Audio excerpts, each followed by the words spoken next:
Hello, hello. Oh, hello, Dash. Hello, hello. How are you? Sorry, I got distracted. Was doing what I normally do. Well, actually, a little less than what I normally do. What I normally do before a stream is like refill my water bottles and all that. But what I was doing instead was looking at this stuff. Let me switch my screen regions. Nope, this is not the right screen region. Actually, this is literally the correct screen region I should be on, but we'll just switch it now. Oh, hello, hello. Thank you very much for the late birthday wish. Demuriel, 666s. Very lucky. What do you think about what I sent you at the Discord? I responded. Don't really have an opinion about those since I haven't watched them, but I've heard good things at least against or about New Game, mostly from Reddit. But yeah, what I was doing beforehand was this. Look at that. It's a fairly old tab. I was looking through my bookmarks and I was like, oh, you know what? I still have this. This is a blast from the past. Let's see if I can play this standing up. Because I was actually sitting down. But I think I need to be closer to the mic if I actually want to play. Otherwise, it doesn't usually come through very well. Oh, jeez. Oh, jeez. Where am I? Oh, I was here.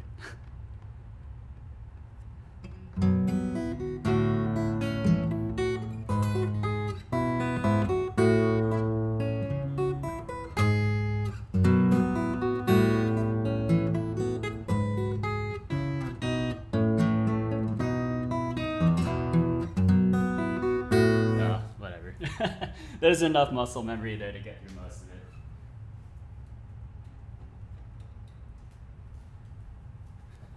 Anyways, this is what we're going to be working on. Oh, I should probably close that. By the way, do you know that DALL-E is now publicly available? I think it's been available for a little bit, hasn't it? It's just that it's the full version hasn't been available. Or the full version isn't available, which is the version that can do faces. That's why all the DALL-E mini things that you see, whenever they have people's faces in them, they always look super messed up. That's why people think DALL-E can't do faces. But no, that's not true. It's just that you need to pay for like regular DALL-E, and then you'll get like artificially generated whatever. So hasn't no, like it's like the full version has been available for a while, hasn't it? Or is that not true? It's just that the full version you had to pay for.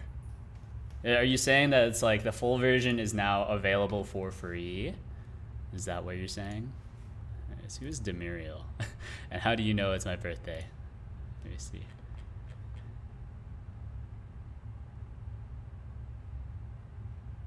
I'm assuming that you're in the Discord. Since that was the only place where I announced my birthday. But yeah, your name does not match anything in at least my brain records. It's possible that you go under a different name. Oh, are you Callie? I'm thinking back, oh, you know what? There is someone who has a 666 in their name. It was restricted just as some people are now it's available that for everyone that signs up. Really?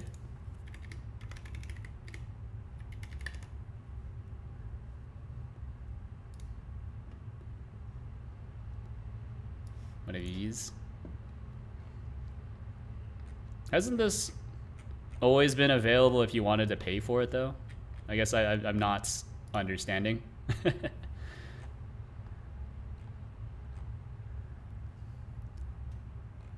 Like and it looks like it's still paid.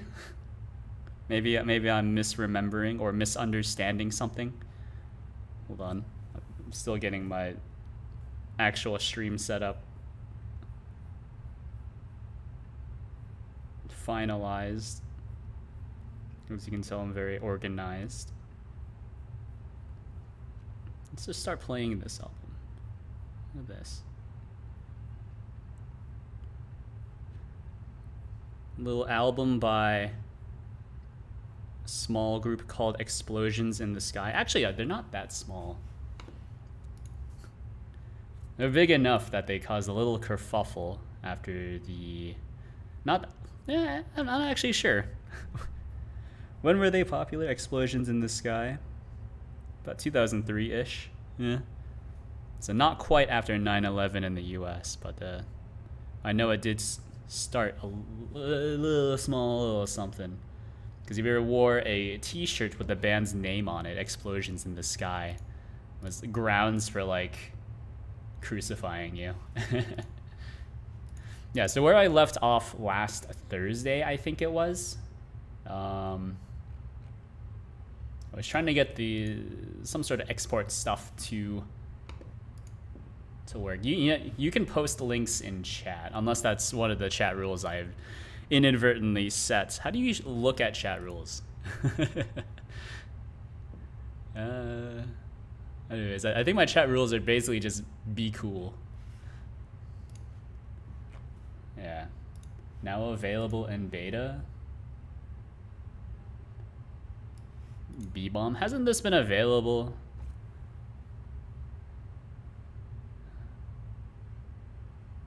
Yeah. Okay, cool. I guess there's DALL-E 2. I don't really know.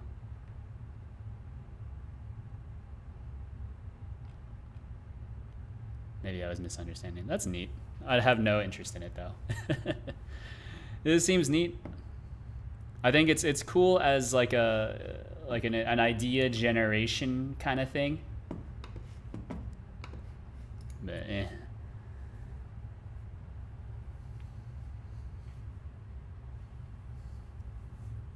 not interested personally. Let's see. This is pretty much good enough, by the way, for a beta, but there are a few things I still need to clean up. Because actually, a lot of things are not implemented yet. So I should uncomment these. Also need to do these, blah, blah. Switch these. All right. So this is what we have. Oh, this is in Scratch. Oh, that makes sense. Close the Scratch. Go to here. And then run this. Bum, bum, bum. So, I believe tracking just works. The biggest problem were I had some configuration changes which made things a little difficult. Just gotta censor it. Yeah, there we go. And then it's using raw eye rotation. Yeah, which is why the eyes look so jank. It's because it's actually tracking my real life eyes. I just gotta censor it real quick. Look straight at the screen. Boom. Yeah. Yeah. You might be asking, do your eyes jitter that much? Not really, I think. I do have a bunch of screens open though. Like actual screens, not windows. So anyways, we'll stop this. Go back to you.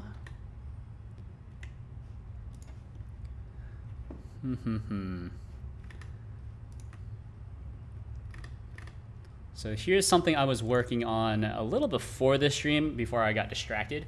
So it's just a little enhancement to the temp cache manager, aka just a little in-memory key value store. I'm working on callbacks, if only because like there's certain messaging that needs to go on for the application. But then that messaging doesn't really need to be stored anywhere, so I don't really have like an in-memory store between scenes, if that makes any sense. So that's what the temp cache manager is supposed to solve. Unfortunately, how it used to work and how it currently works, I should say, is that whenever you put something in the cache, you need to remember to remove it from the cache.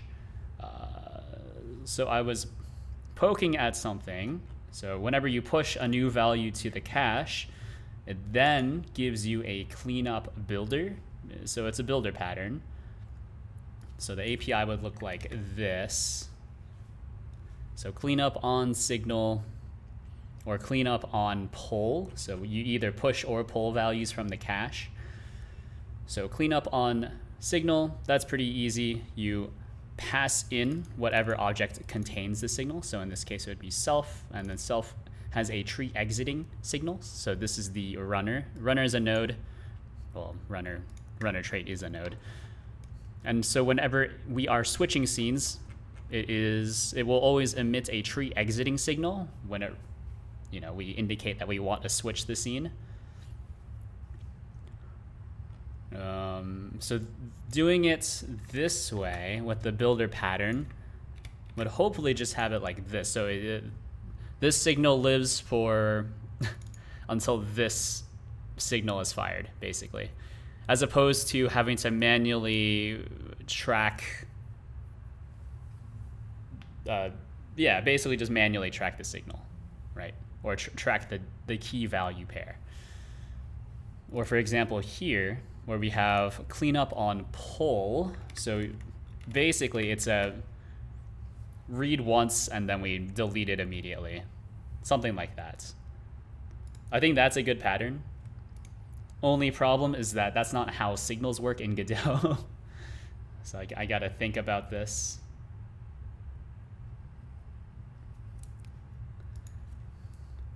So we could have something like this. Well, before we do that, just let me demonstrate what's happening.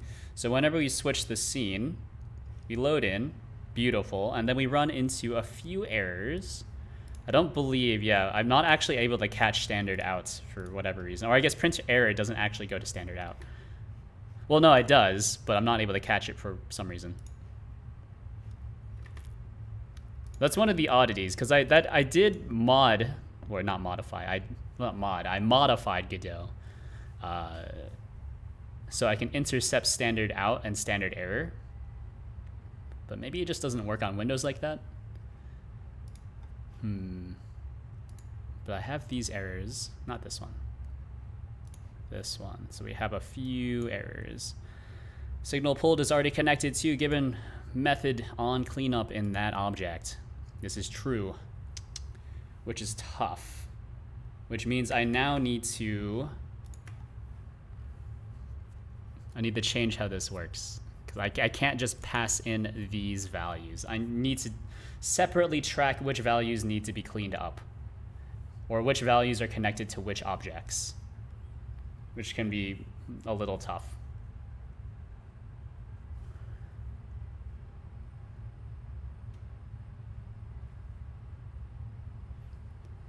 And I know something I don't want to do is just store the object that these are held on. That would be the easiest way, but I've noticed whenever I do that, it seems to cause a memory leak. So I'm just thinking about this. Cleanup mappings. Probably something like that. So the cache is a cache, right? That's just... So this is, I don't know, type some sort of dictionary of strings to variants, whereas cleanup mappings would be, it can't be signal name. It has to be based off an object, I think. I can try it and see if it causes a memory leak, but I kind of have my doubts. So cleanup on pull, cleanup on signal, both of these need to be refactored so they do something like this. So cleanup mappings.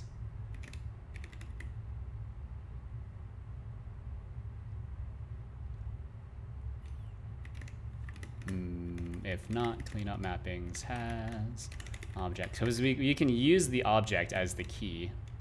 Because it's not actually string to whatever. It can be whatever to whatever. Which is kind of neat. I think normally that object would need to be hashable, but I think in Godot, every single object is hashable. Possibly.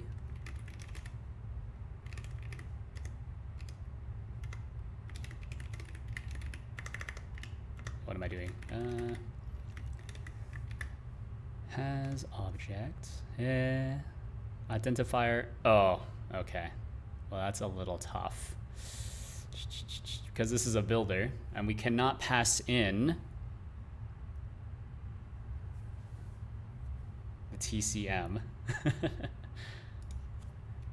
Okay, well, we can always do it like this. I'm beginning to rethink whether or not this is worth it at all anyways.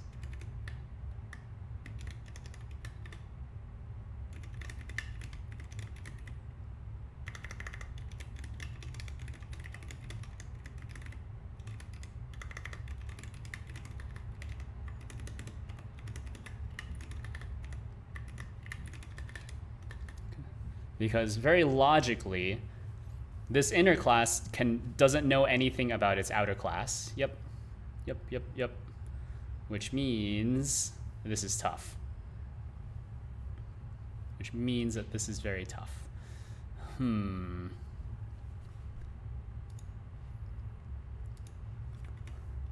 Because this is not something that you're supposed to be. It's already labeled as private, but I'm just kind of ignoring that. Usually, in I guess a stricter programming language like C# or something, you would just make this have no visibility, so it would have package visibility, so within its own package. Or I suppose that's Java lingo. I don't remember what it's called in C#. It might be called the same thing.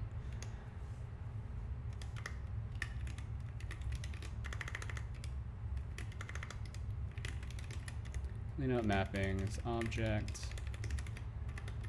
Append the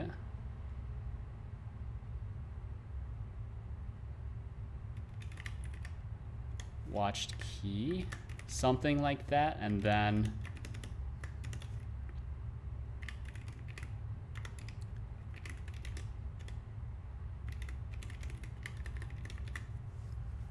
so that's very Python style, by the way. That's very Python style.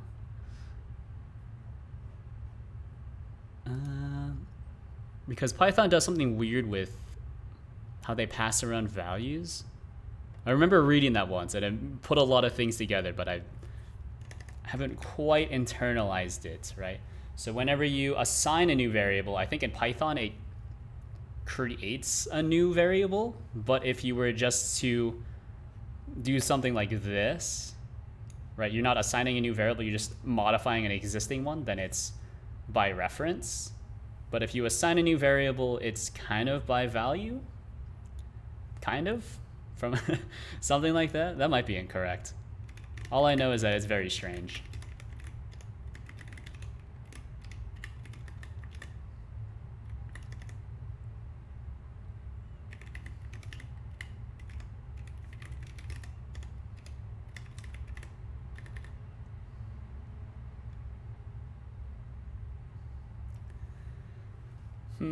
Oh, you know what? This is also wrong, now that I'm thinking about it.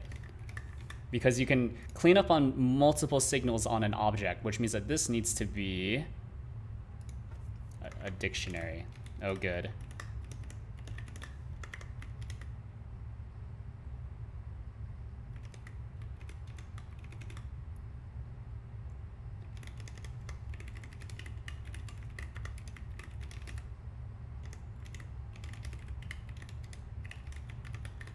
Has signal name. This is so gross. There must be a better way of doing this.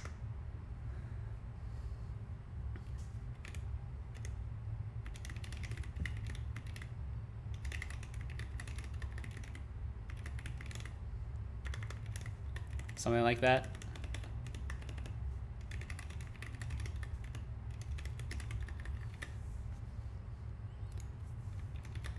And then we'll just do the same thing here. except it's not object this time, it's just ourself. So as a reference to itself, so that is kind of incorrect. Because it'll be circular, but I think it should be fine, question mark. Probably. I suppose we'll see. That's the exciting part. So, and then we'll only connect it if it needs to be connected, I suppose.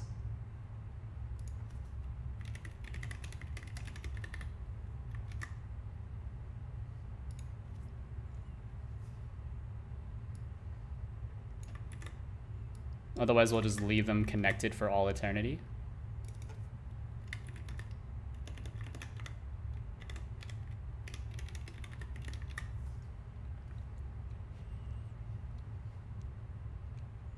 So this will actually be an array. So this is keys. For keys, or for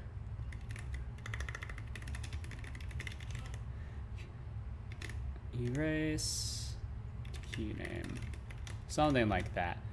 And then this will probably work as well, so we'll clear it.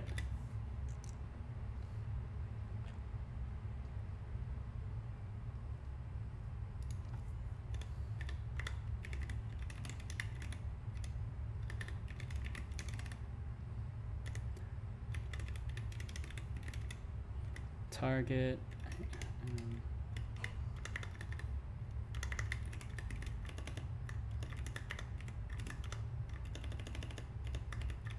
TCM.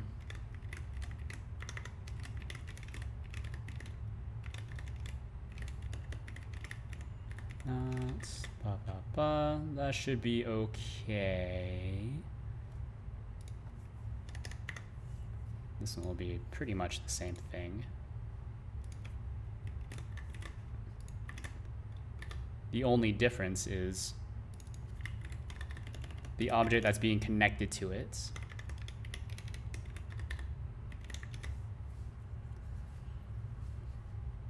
Let's get this working first, and then we can think about making this fancy. Or even if this is a good idea at all, right? If not, object is connected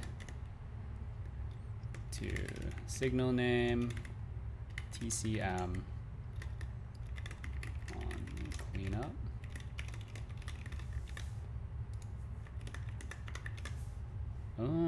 That might work, I don't know. Send it. Please don't explode. All right. Have one error. On cleanup, method expected one argument but called with two. Eh? What do you mean? So setup scene, yeah. So we pull this. Huh? What do you mean? Error calling method from signal pulled. On cleanup, method expected one argument but called with two. All right, so it's closer, I suppose. Where is this pulled with two?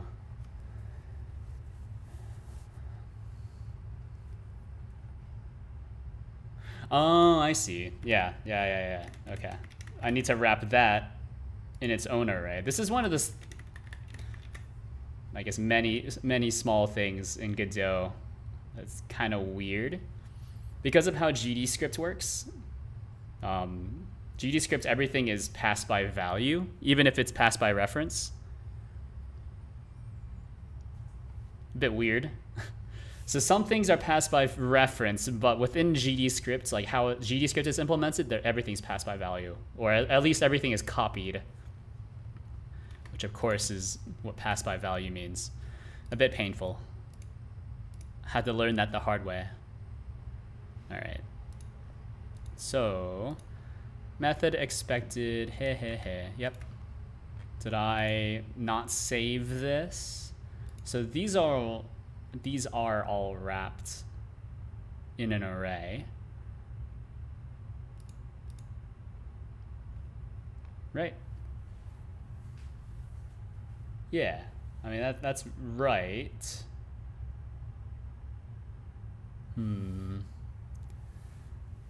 Not is connected, so Objects in GDScript are definitely passed by reference. It's not true, actually, because this would not be possible. Or I guess what I'm trying to say is this is not possible, right? I can demonstrate. And actually, I verified this, by the way, with other module developers, I guess. That's a way of putting it. So something like this, if you were to have a reference inside of another reference, so you can do class, I don't know, let's call it class A, right? And then this has variable called myRef. We don't care what it is.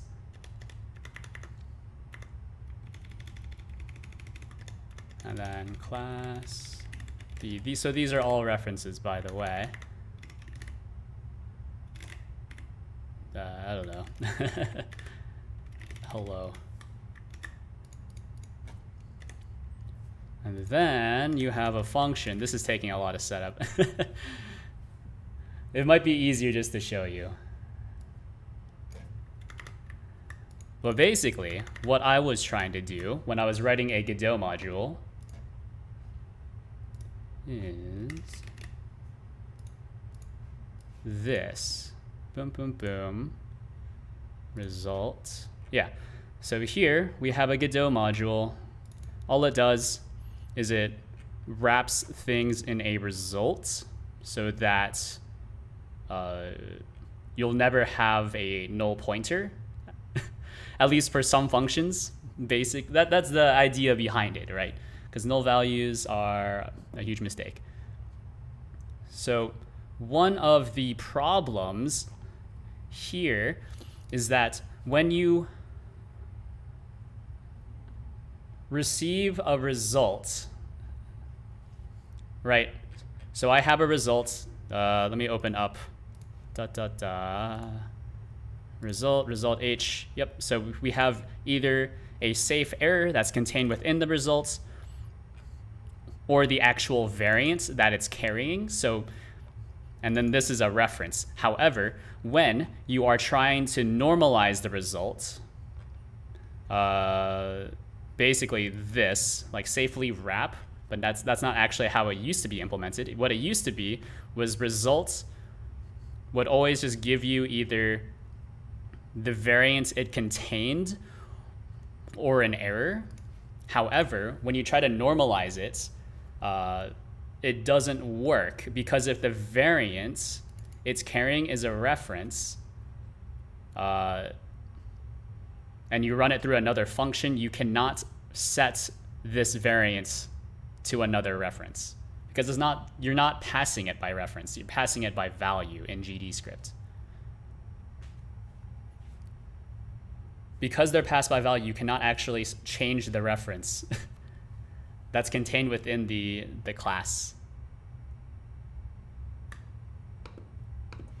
Although if you have a different example, I would be interested in seeing that. You're passing the variant by value.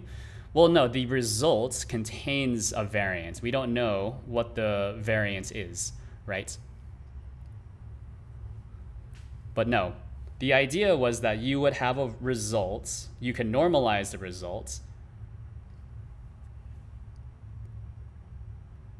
or change what value the result contained. But if the result is anything that extends from reference, you cannot change it. If it's passed by value, it's a bit easier, because then you can just give it a pointer or something. And then Godot takes care of the memory for you, more or less anyways. But let me see. I'm sure that I can still find it in the Discord as well, with who I was talking to. But I've already gone through it. If you think you know better, then you can prove it. me see, in GD native dev, and we can look for things from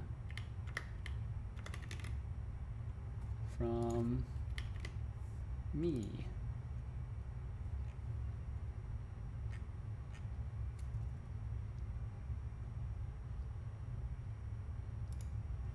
Is this it?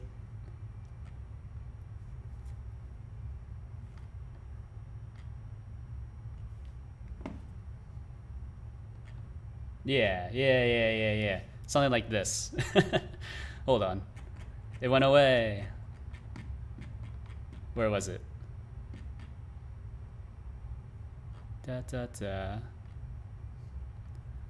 Yes, there we go.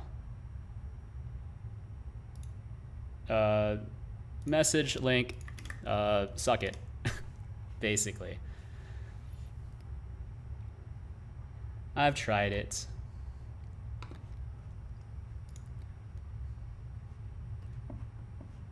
So they aren't, at least parameters aren't passed by reference. I suppose if that's what the main sticking point was, then I apologize then. That's my mistake.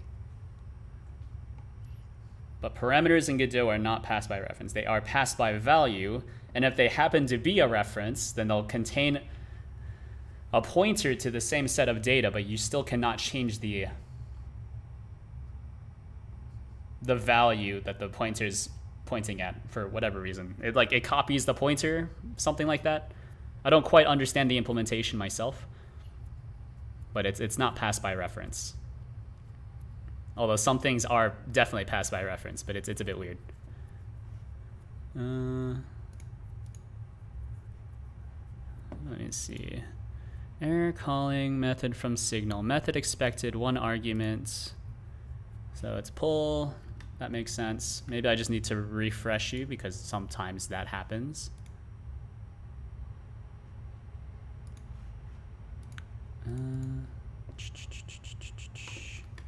Where was I? Oh, no, send it again. Wait for it to load, and we'll just look at the debugger. Okay, so we're still running into the same problem. Is it not that this is... No, yeah, no, this is an array that contains an array. So it should not be unpacked. Because this should be... Temp cache manager, hold on. I mean, we just put this here. So clean up on pull. It seems to be this that is throwing the errors. Let's go here, bum. Run. We'll step through it. So that's true. That's true. And then clean up mappings. Some sort of object, we don't care. Contains a dictionary too. That's fine.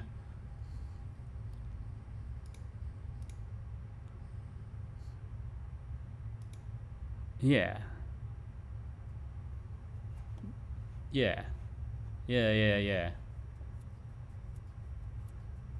So watched key is inside of clean up mappings, dictionary, array, size 1, which just contains a string that says, please, I would like to look at it. That's why the Godot editor a little buggy sometimes. Although, I don't know. Would it be better if I did it from VS Code? I've never tried it for deeply nested dictionaries before, but I said it might work.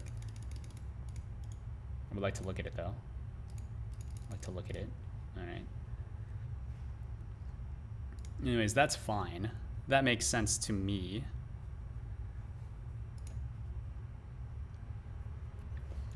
But then when it's pulled, what server is this message in? It's just showing up as blank for me. It's in the Godot server. The Godot Discord.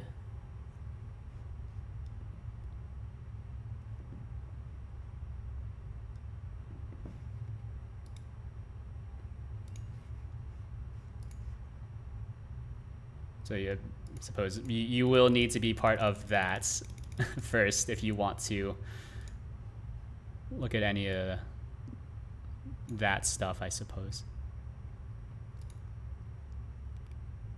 Should be a free Discord to join unless you've been banned from it. But if you've been banned from the Godot Discord, it can really only mean 2 things. 3 things, actually. 1, you were hacked, and then someone said... And then the hacker said some truly atrocious things on the Discord.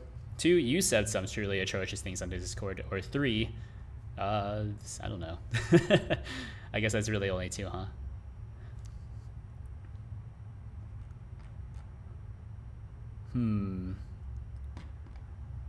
Let me think. So the error is obvious, right? Expected 1 argument, but it's called with 2. But it should be inside of an array. What if I just double box it, essentially? No, see, like, it's unwrapping it. It's unwrapping it. Error calling method from signal pulled. Yep. Default model path. So default model path. Method expected 1 argument, but called with 2. And then that was the only... Get default model path. Is that a hint? Default model path. I believe that's called something else. But setup scene. Method expected 1 argument, but called with 2. Method expected 1 argument, but called with 2. What does this mean? There shouldn't even be a key for that, actually. Which is why I'm confused. Because everything is working as expected. It's on pulled as well, so when we're pulling the data. Let's add a logger thing here. Logger. Debug. I'm pretty sure like we don't need to double wrap it. That is just silly. This might not be silly though. Logger debug. Do we not have a logger? Oh, we don't. Okay, am logger. So run this and we'll just check the logs. So debug, runner, and then runner path, and then GUI path. Yeah. Huh?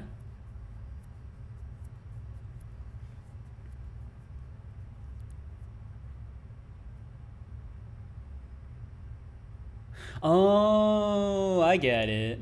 Okay. I see. I see what I did wrong.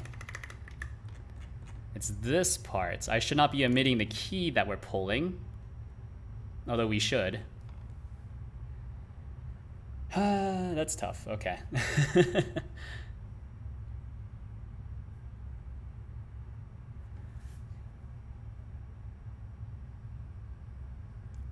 Because then we need to check to see, like this should be in something different, I guess, right? Because on pull, we can catch. Oh, yeah. It's only for the signal-based approach that we need to be careful. Yeah. So.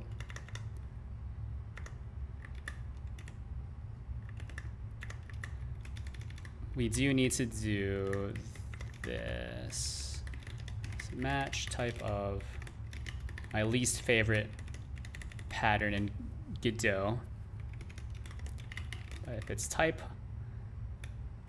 array, we'll do this. That makes sense. I don't know why I'm doing a match here, but if it's a type string, then that means that it's a key. Pretty easy. So we'll just call erase key. Yeah. Because I have implemented erase. Yeah. Because it's not a dictionary. Otherwise, this is a huge error. Oh, hello, Needle Mouse. Hello, hello. How are you?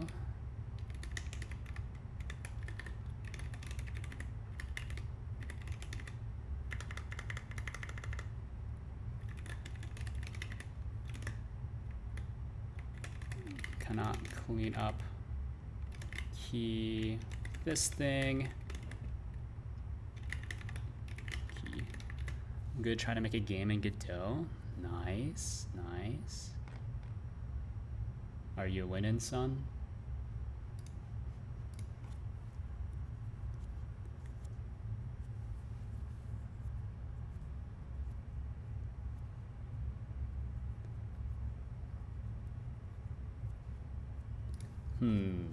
Maybe this should be called like cleanup signal. Something like that. Or signal cleanup. I think this entire pattern is also super gross, having to grab it from the app manager, basically grab the singleton instance from there. That just feels horrible. Got the movement and animation where I'm trying to get the jump to work. A classic, to be sure. Jumping, more difficult than a lot of people would expect.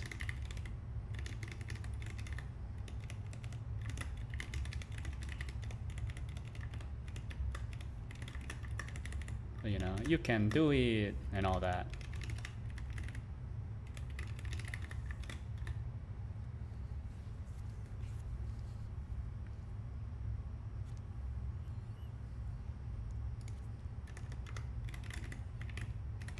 Notification. So this is notification pre-delete. Yeah, so we can do parent is equal to null. Something like that, right? Or match what? Like that. Otherwise, just don't do anything. Jump is fine, but it's the infinite jumping thing. So like you need to either do a rate cast to see if you are standing on the ground, or you can also use, there's a built-in, I'm assuming you're using like a kinematic body. So for kinematic body 2D, they do just have a built-in function for you to see if you are on a wall, ceiling, or floor.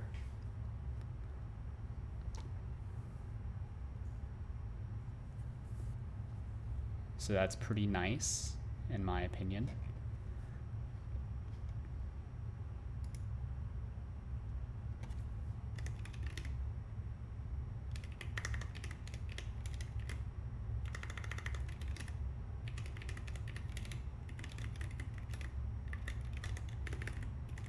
Type dictionary string to string.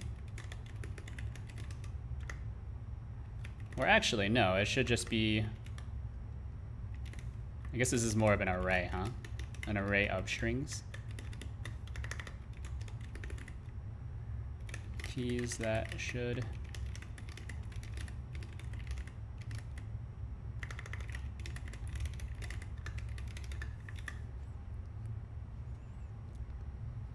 pull.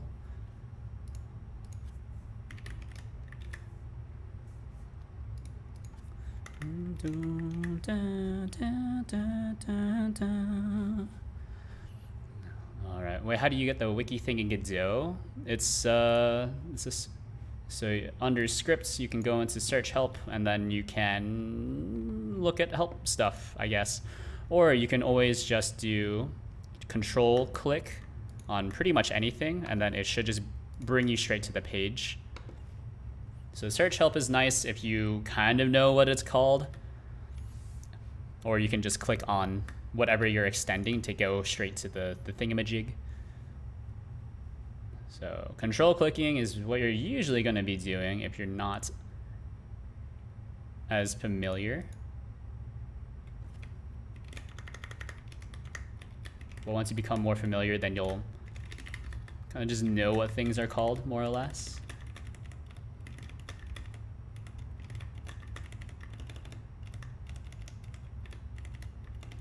But all that just comes with experience.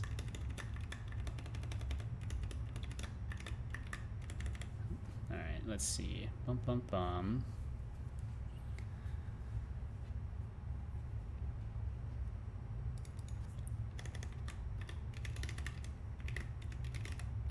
Clean up on pull append.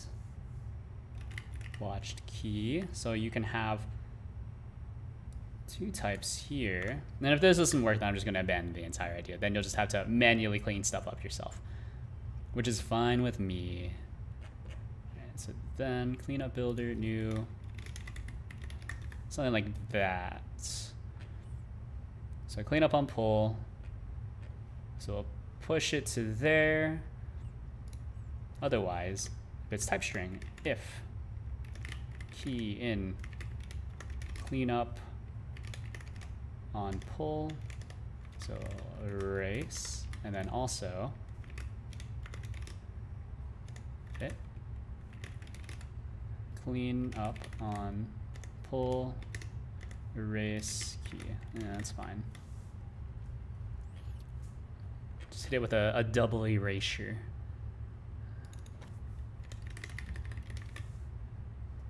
I think that's okay. Maybe. We might still leak a few whatevers. I mean, that seemed to work. Did we leak? Oh, okay. Wait that on Linux now. A little bit more using Sway. Sway is the i3 thingy, but rewritten. It's an i3-like, but for Wayland. Yeah. I've seen that before. I just use X11 since whenever I'm doing anything, I always go for maximum compatibility.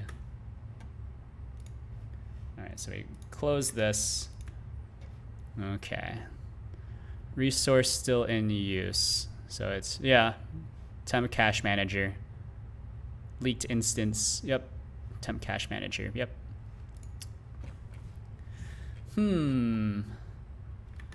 I wonder if there's a way to, I don't know. Besides not giving it a copy or not giving it a handle on the temp cache manager, I don't really have a better solution. What if I just make this a reference and I make this a reference? Can I trick it into giving me what I want? I kind of dislike it if that actually worked. All right, so we loaded. Oh my god, it worked. GD script. Why are you such garbage sometimes? For i3, it's kind of better than i3 itself. Is it? I thought Sway was only, like, they're still working on getting to feature parity, weren't they? With i3. Yeah, that is just awful, by the way. So if I do this, this leaks. If I change it to this, does it leak? I hope that this is something that's fixed in Godot 4. I know I was playing around with Godot 4 earlier on in the week. I've noticed that it has better support for inner classes at the very least. That's fine. That's fine. Whatever. I wonder if making this, if typing this as a temp cache manager forces it to have like a concrete implementation inside of it. That seems very strange. Because otherwise, like, this is pretty ideal, more or less. Like, you pass in whatever the parent is. I mean, clearly the best way to doing this is to actually just have like a singleton pattern, like an actual singleton. Godot doesn't really have that though. It's just something you can't really explain. I enjoy it. You know, you do you. It doesn't make a ton of sense to me, but if it makes you happy, so be it. Who am I to judge? All right, yeah, okay.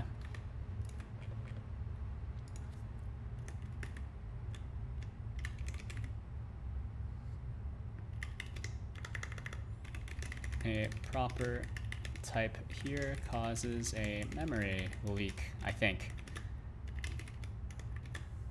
I wonder, does it actually cause a memory leak? I can start profiling it with the debugger. Or it's not really a profile, but we can just look at orphans, not islands. I don't really know what I'm looking for actually. Maybe objects as well. We just stare at it. Load in. Load out. Still seem to be fine. Objects. Now we just have a greater amount of objects, which is fine. We load back in, load out of this scene. 1263.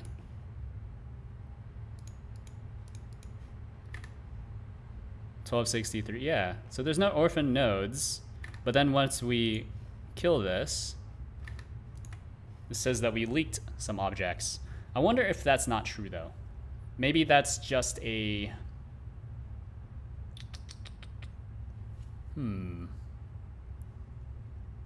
Maybe it's... I don't know actually.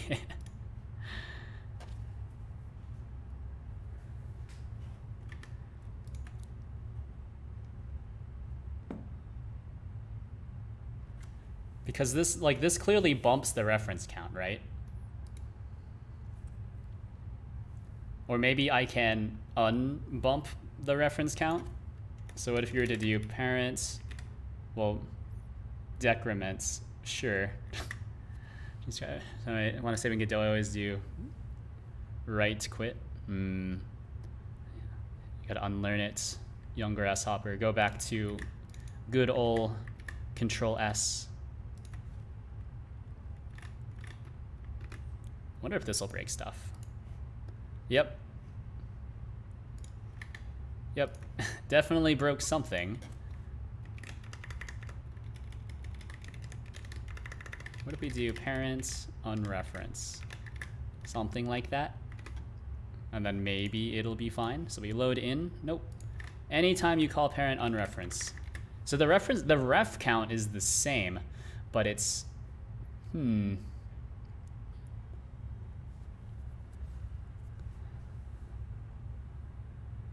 ref count is the same.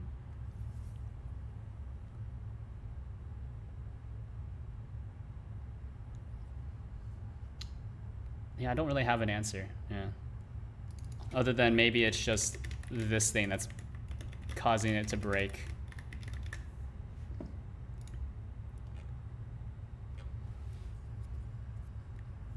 Well, that's fine. I fixed just the LF jump and is on floor. That's all you had to do. Well, yeah. It's just a lot of logic gates, right? So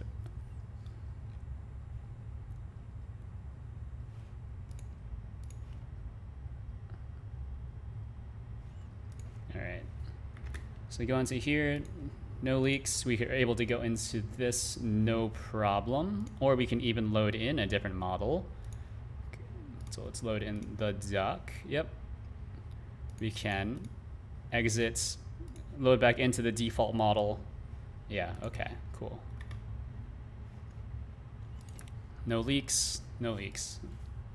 God, that is somewhat infuriating, actually. I don't like that. I wonder if that might be something that could be implemented in C++, or it might be better off doing it in C++. So at least you get the correct types being used, but whatever. I think that's fine. That's fine. It's more akin to how I like to do things at the very least. So you shouldn't have to worry about cleaning up your own objects. Your objects are cleaned up when you initialize them. It's kind of like a defer statement in Golang, or possibly Zig. I've given up entirely on Zig though. All right, so this is fine. Yeah, okay. Let's push, I guess. What have we changed? Git restore assets. What's the diff?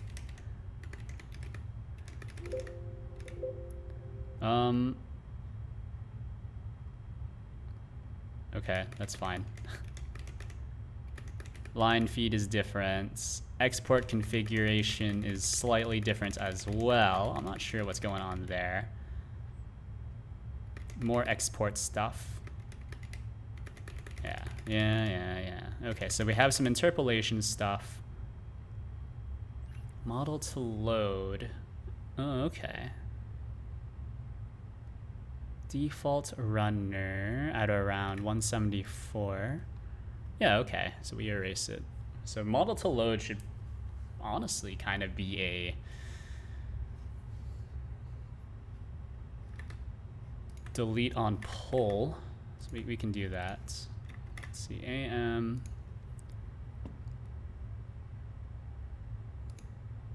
Let's push, push, push. So push. Clean up on pull. So then this thing is not necessary. So we don't need to do this anymore. What's the diff? I never heard that before. Well, it is called a diff, right? So I believe on most Unix systems as well, diff is an actual command as well. I think. Yeah. So you can do a diff on 2 files if you would like to do so. I don't really have a great one to do it on though. We can do a diff utils, and I think I have a file util, and then well, let's do it on node util, and then utils. I don't know, control util, and that'll give you a diff, and then you can pipe that into less. Yeah, I mean, I guess that's it. Not really a great example, I think. But you get the idea. So there's git diff, and then there's just regular diff. Git diff is a bit easier for me to parse.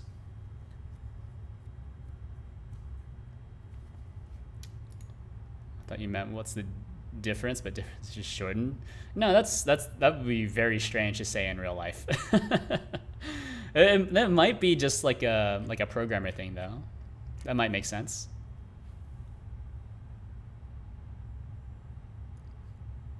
So presumably, if you had not even a programmer thing, like a system admin kind of thing, 2 sysadmins were talking to each other, they might say diff instead of difference. I mean, that is what diff stands for. It's very common in the software world. They call it a diff. But when you say diff, people usually assume that you're talking about code. Or if you say diff to a programmer or an IT person, they assume that you're talking about code. I think if someone were to ask me, like, what's the difference between these 2 files, I'd be like, yeah, well, one of these files is does this thing, and the other file does another thing. But they say, what's the diff between the 2 files? I'll be like, all right, yeah, we can do a deep dive, look at the 2 files side by side, and we can look at the explicit differences between the 2, right? The implication is different. The implication is diff.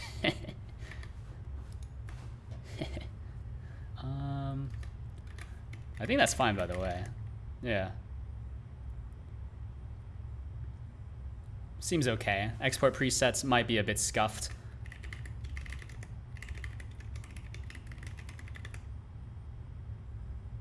Actually, git diff entities duck. Yeah, that's fine.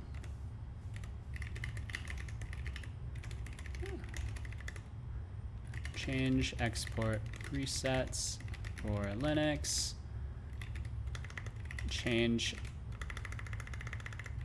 Fix how duck receives data. Fix how VRM models receive data. Fix interpolation. add cleanup builder for temp cache manager. Yeah, just straight to master. You know, I have been noticing that people have been submitting some PRs. It's like, why are people submitting PRs now? Did something change? Is this now more visible to other people? And so people are like, oh, okay, let's contribute to this project. I do need to go into those PRs and shut them all down at some point, but I need to find a more a softer way to put it. So you never want to say like, no, your PR is garbage or your PR is wrong, but they are technically wrong. Right, so this should be fine. Bump, bump. So you run into here, go into tracking. This is something I'm slightly interested in because this should be using, that's 24, and then it doesn't save it, which makes sense, I think. Or at least, no, wait, that doesn't make sense. It should be saving it. We go into here. Where's my metadata.json? Metadata. This is from export. Yeah.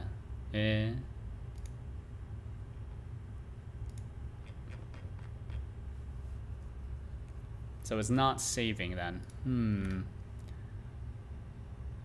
And yeah, because these both refer to the same thing.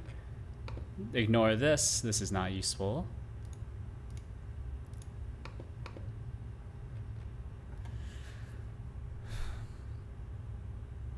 Is it because it's not being...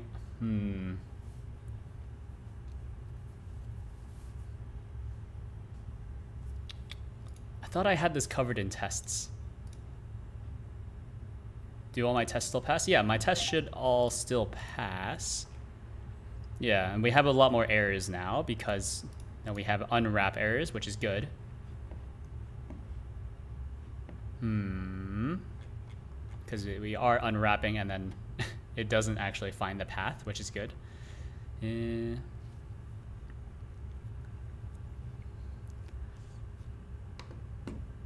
me see.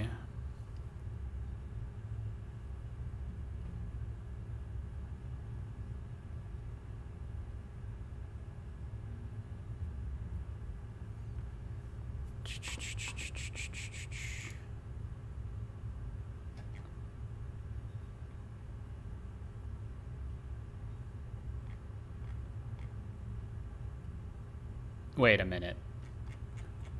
Wait a minute, hold on. I think this is actually wrong. I think this is actually wrong.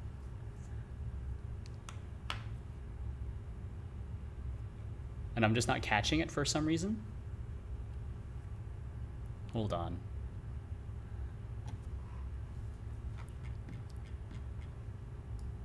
I've been doing this wrong the entire time. Yeah, I have been doing this wrong the entire time. These tests are wrong. These should not parse correctly, I think. Right?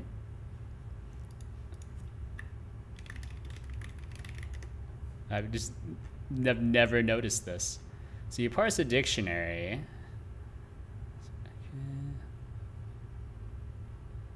No. If you parse a string.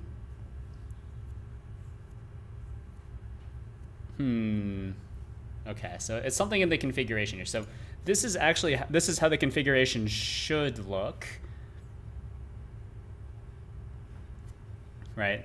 So every single piece of data has a name associated with it.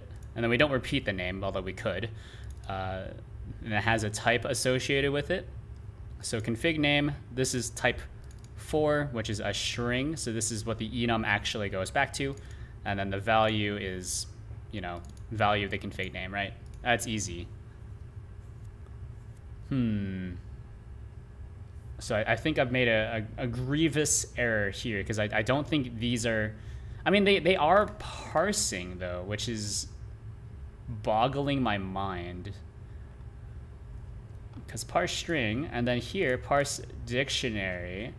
Isn't it when we load in data? We also do that? Like, we run through all the same stuff? Parse data. Parse data. So this is used in parse dictionary, sure.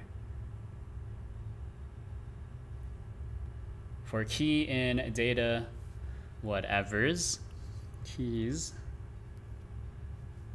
And we always parse other in a special kind of way. I think this is wrong. Yeah. What the heck?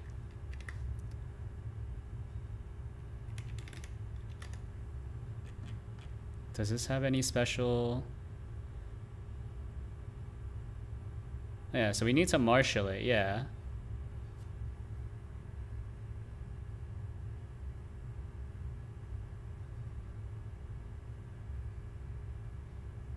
Or is it only for... Yeah, no, metadata doesn't have all of this stuff.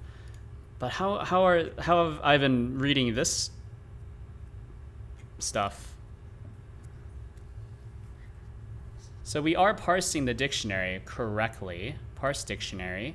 So this comes to us as a JSON string, right? So we read the entire file, run it through the JSON thingy, which parses it into a dictionary already. So this would be a dictionary of string to dictionary, and that dictionary contains string to integer, or technically string to float, string to inner dictionary, etc., etc.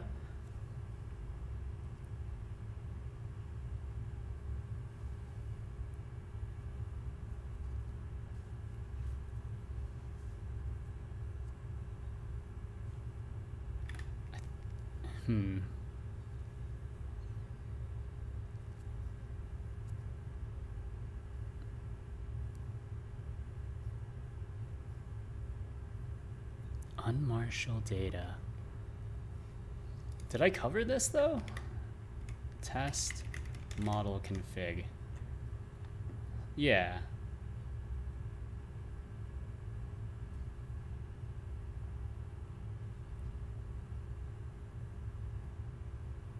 And then this is needed. Maybe.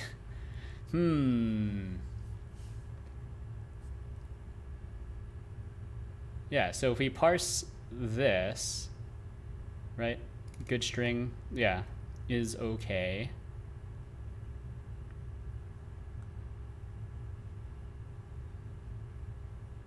Yeah.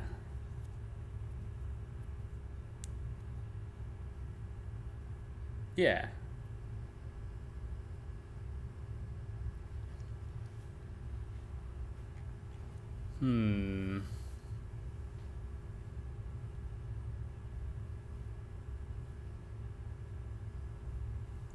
Something is not right here. Something's not right here. Because this test has been passing. But for some reason, I'm not able to write any of this data back to these files. Because I did change this FPS value, right? So we go into tracking. These values should all be pulled from the configuration. Actually, before I do that, so it's been changed. Just to make sure that it's really being picked up. Yeah, so this is indeed pulling. And it's reading the configuration fine, but it's not able to write the data for some reason. I know I didn't put these here. It's very strange, though. Or is it because these things in the OpenSea face resource do they not emit a signal on change? Maybe that's what's missing. So they're able to set and read, but they don't actually emit anything. That would make sense.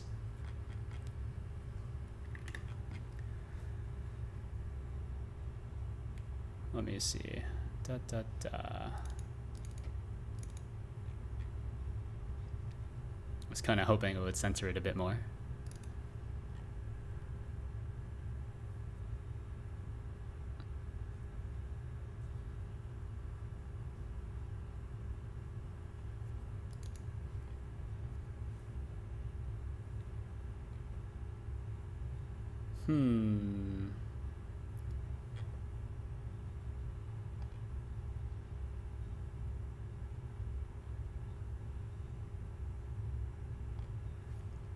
So this is some sort of option button. Sure.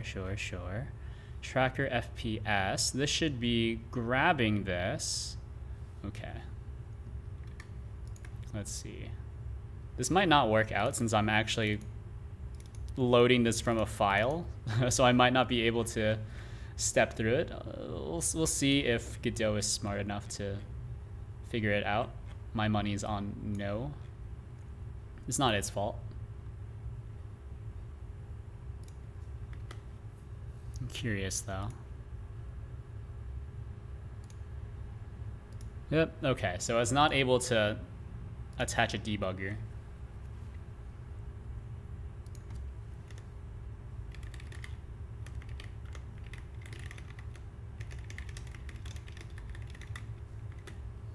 I'll just hit it with the good old print and debug. Print error would have also worked. Now I'm thinking about it.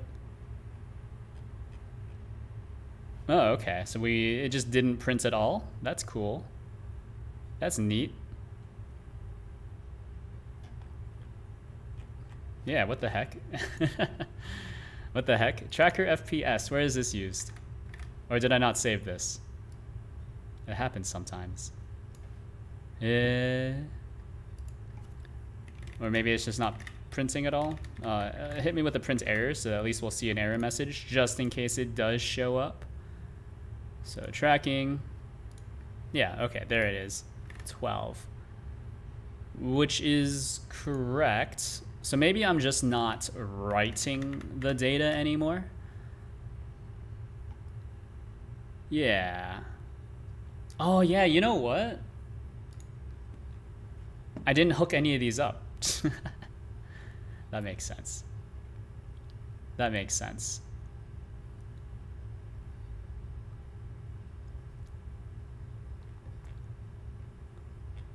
So we can do online edit changed. So just add this option somewhere. Think about it. Python path, toggle tracking, tracker port.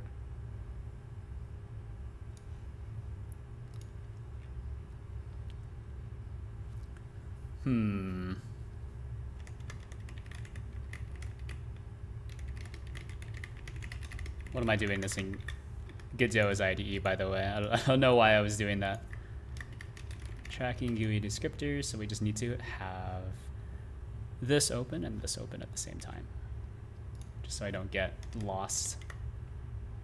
Never to be found again. Static, plonk on, line edit.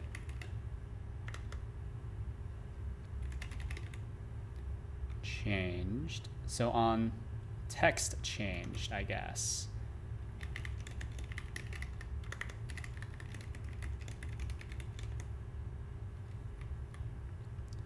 They want to learn Rust now because this is Rust-made program that helps you use your Wacom tablet easily in Wayland. I had trouble in Wayland because there wasn't really a way to map my Wacom to only one monitor. See, the problem with Rust is that Rust is extremely difficult to learn at the very least. If you know any programming language, it makes it tougher, I think. Rust might actually be one of the languages that's like better to learn as a beginner. Like if you had to choose between like C++ and Rust as a beginner, you should choose Rust. Although as a beginner, neither of those are beginner languages. But Rust is difficult in my opinion.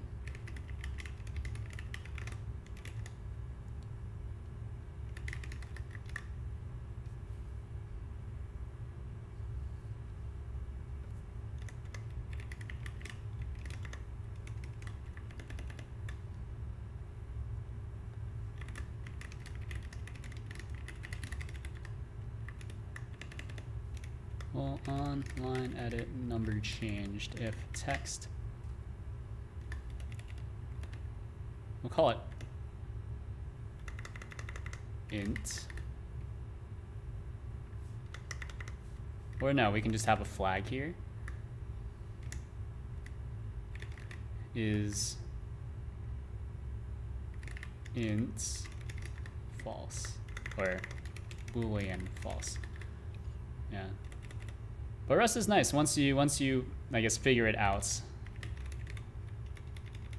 It's not horrible. I'm actually running through for the third time. I'm running through learn WGPU because for whatever reason the API surface on WGPU, the package, the crate, changes every single minor update. All right. Well, since things have like drastically changed since the last time I started poking at this again, we'll just do it from scratch. Why not? Because graphics programming is already hard enough.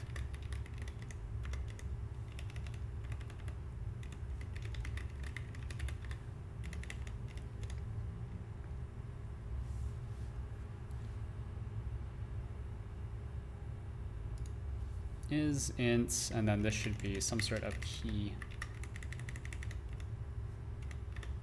So am pub/sub publish key. If not is int, else text. Okay, I think that'll work. So then we just need to go into every single one of these.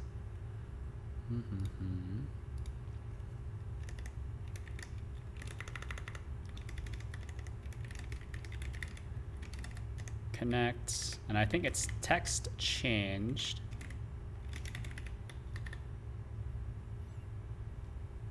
Oh, you can't, I think you can do connections. How many connections do I have here? Like this is connected. Oh, well, on toggle tracking. I guess that'll work.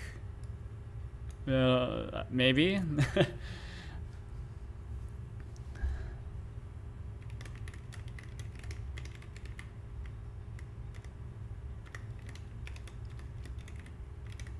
Then binds. We need to bind this and isn't true. Something like that. Should launch tracker. This should be bound as a button. Maybe I should provide a utility for that. Maybe as like a node util. Maybe a control util. Is there like enough difference between node util and control util to justify having both of them? So node util is just try free, try queue free. That's fine. Then control util is these things. But then if I wanted to have some utility functions, like you know, like subscribe to some sort of change, some sort of signal. It's kind of a pain to have to keep re-implementing this on every single thing that needs it. All right, because everything just gets published to the pub sub anyways. Think about it. I think this is prime for refactoring, but it's nice that I can at least keep it all self-contained.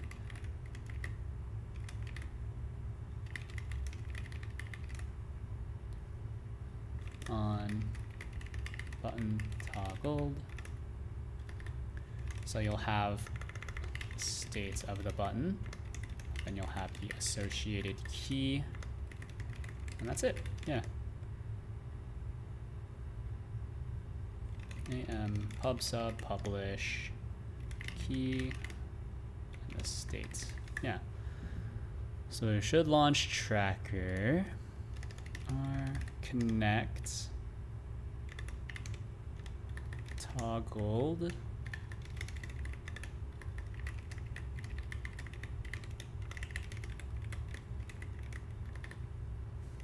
I'll just grab this value.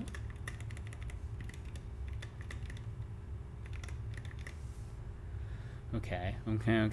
Tracker address. It's roughly the same as this.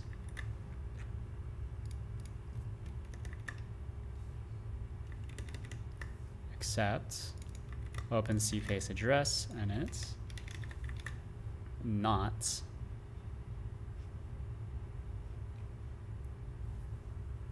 a thingy.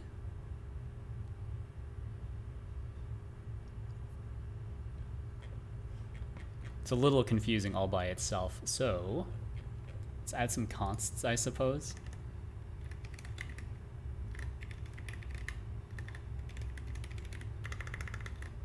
Bool is equal to true, I suppose, and then const.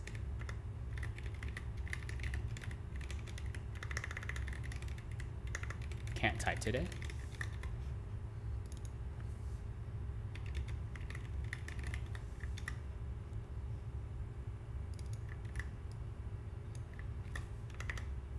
Let's move these down as well.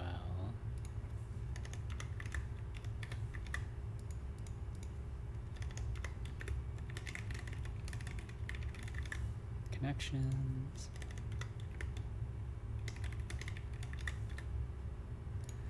Okay.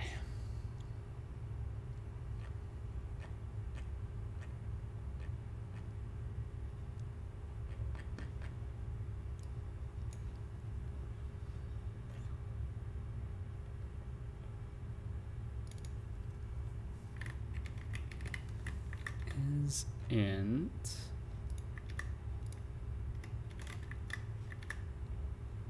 tracker port. This is an integer, so we'll do the same thing.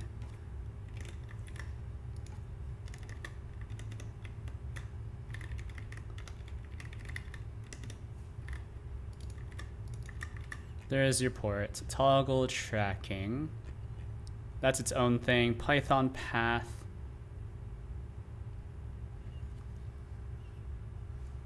I didn't even implement this one. What the heck?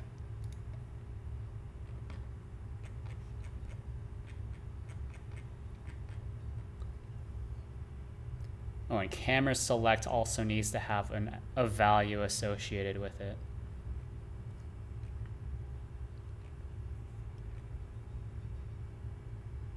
Oh no, actually, this does work. Camera select, right? This gives you an option button. Yeah, and then this needs to change on reboot, but then on camera selected, pop-up set item selected, and then also we need to update the am pub sub publish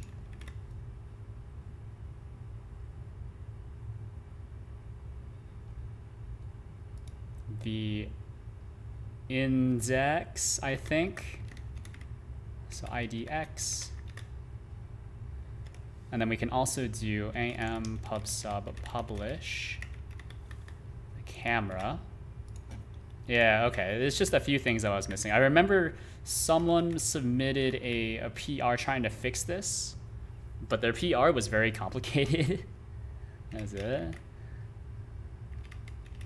Get item text. So we have the index. Yeah, there we go. Yeah, their PR was very complicated. Added a lot of like unnecessary classes. So I was typing up a response, but then I got distracted. So here we are.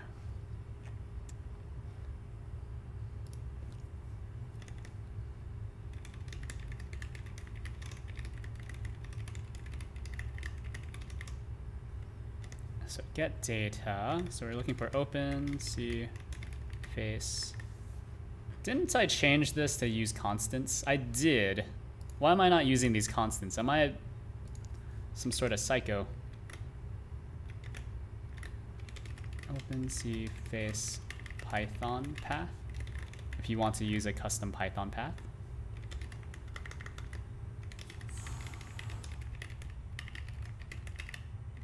Only applicable on Linux.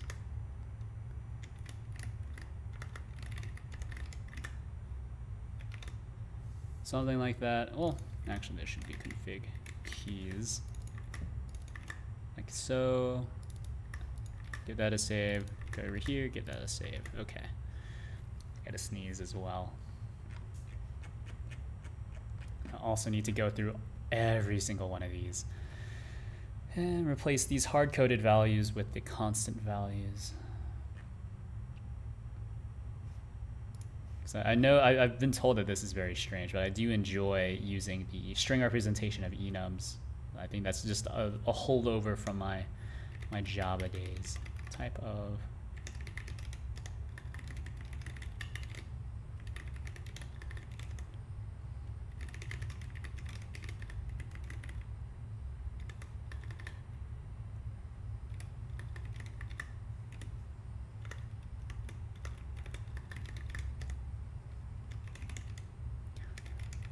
publish.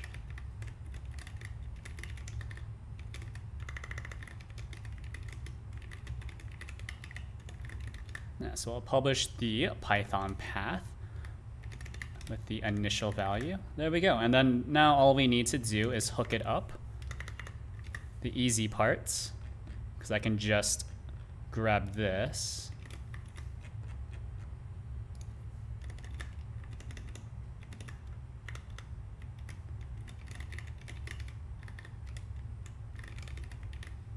Python path. Yeah, there we go.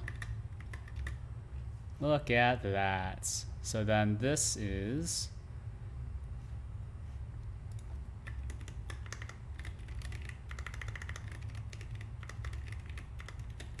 keys, face, tracker, FPS. We just gotta go through all of these hard-coded strings and replace those.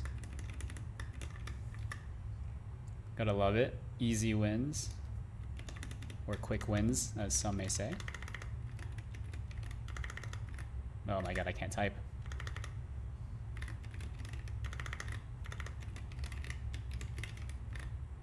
This is open. Should launch tracker. Oh, you know what? Something I should do as well. Yeah, like that. Because these are just mapping, so it's not necessary to have to retype the entire thing over and over again.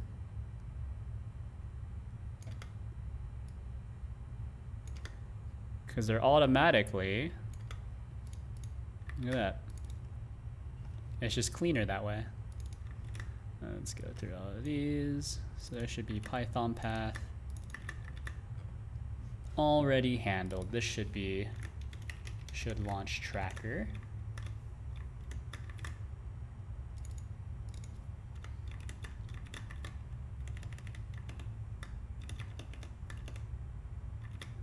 And then unbutton toggled.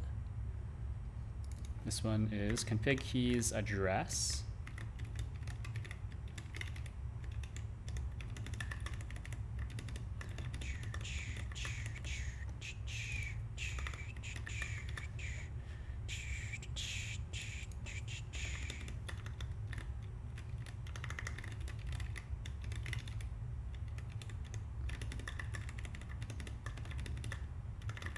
Your ports, and there's your port. Okay.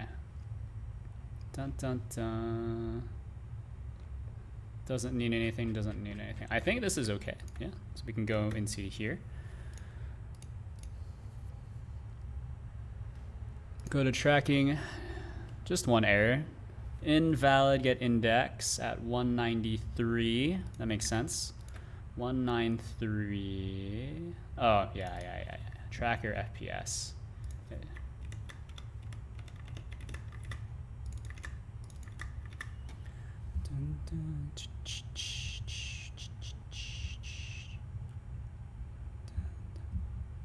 By the way, what I'm listening to, you can't hear it because I'm just listening to this on a different computer. It's one of my favorite albums of all time.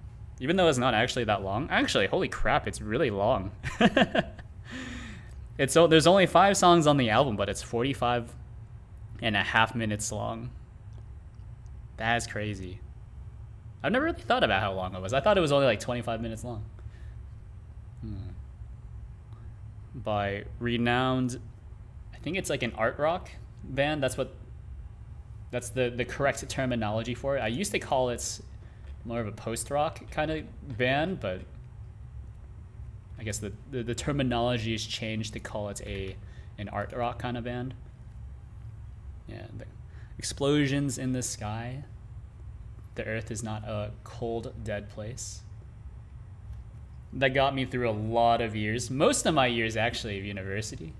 You're just sitting in the student center, or not the student center, the study center, which is right next to the student center. But the study center, MLC as they called it, the learning center, was open 24 hours. How nice.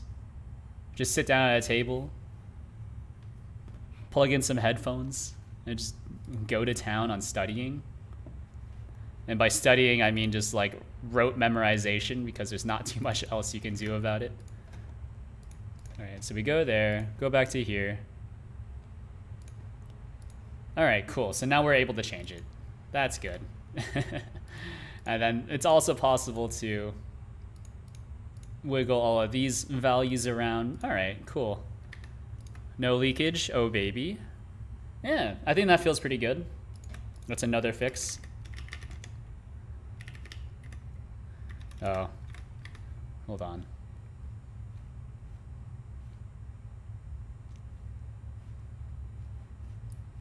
Where is it? What am I thinking about? Run the tests. Just last time. Okay. That's good. All tests are green. Are all tests green here? Did this actually pass? Look at that. All tests are green here as well. Sometimes this fails, and I'm not sure why.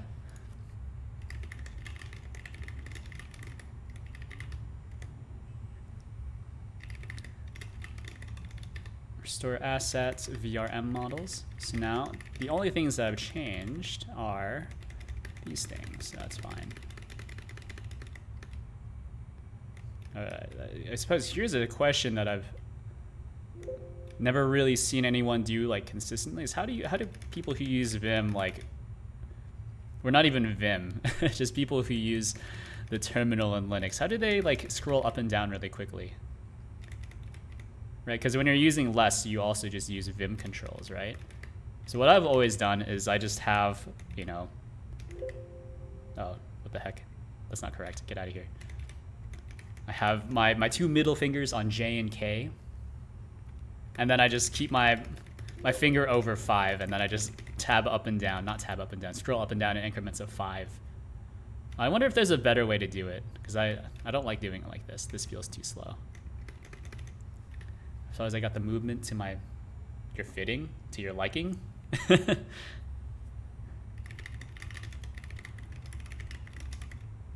So this is fix, OpenC face UI not updating configuration. You shift or control to scroll down fast. Is that how that works? Can you do that? I've never tried. So if you cat the readme, readme. Is that how that works? Oh, there's nothing in the readme. Oh, it's the readme, right? Okay, license into less. Is that how that works? Oh, this is MIT. Do I have a long file? Are any of these files long? Cats, resources, extensions, OpenC face, data, descriptor, into... Well, using the arrow keys? Using the arrow keys. And also, that doesn't work in less. And I'm assuming the same thing will not work in Vim either. Yeah, I didn't think so. See, that's my question, right? Is like, how do people do it? How do normal people do it? Because I always just do it like that. Press 5, 5, 5, 5, 5, 5, 5, 5 to go up and down. Mostly because 5 is like the only reachable number that's comfortable, so I don't have to move my hand. Arrows, press shift, I think. Control to scroll down fast in Vim. Is that true? I don't think it's true. That doesn't look right at all. That doesn't look right at all. Control doesn't do anything either. Yeah. I didn't think those did anything, because usually you don't need to press Control or Shift for most actions in Vim. But I gave it a shot because I was thinking, maybe those are the missing things, because I almost never press Control, and then Shift just goes into like other commands, right? Like O and big O, or capital O, not big O. It's only in NeoVim. All right, that makes more sense. I don't use NeoVim. Unlike normies, I use Vim mostly out of necessity, not because I want to use it.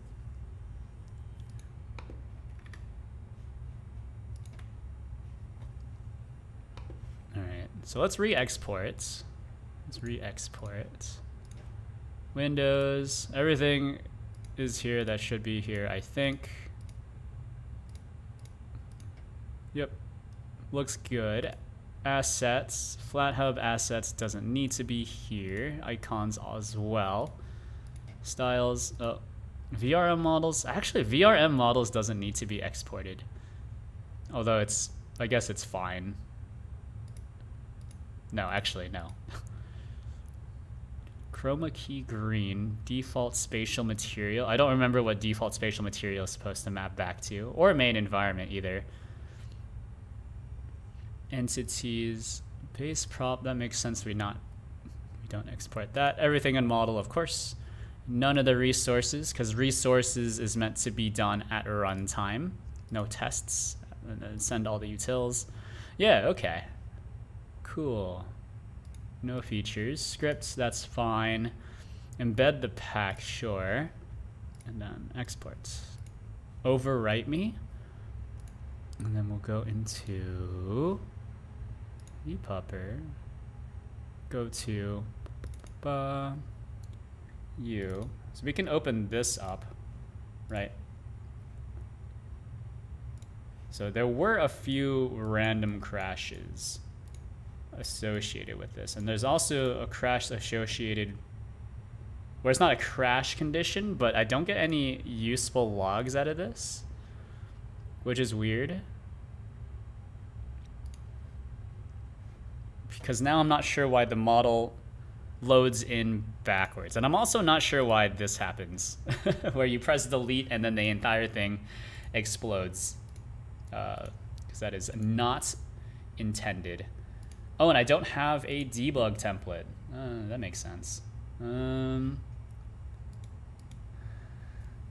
being so excited to rise my NeoVim in Linux some months ago because I thought it was the best text IDE in the world of Linux. Now I'm sitting down my chair using Emacs. Yeah, well, you'll bounce around some more. They always do. You know, I think like at some point in my life, I finally understood why my dad mostly just uses Notepad. Like he'll be writing some stuff in, like doing some embedded work in C, and he's just doing it in Notepad, or he'll be doing part of it in code blocks, I think. Part of it in Notepad. I'm like, why are you using Notepad? Why aren't you using like VS Code or something? And he's like, yeah, I don't know. Like it has all the features I need. It's not too fancy. It's available everywhere. I'm like, yeah, you know what? I'm starting to come around to that line of thinking. It's starting to make a lot of sense now. Ooh. What the heck?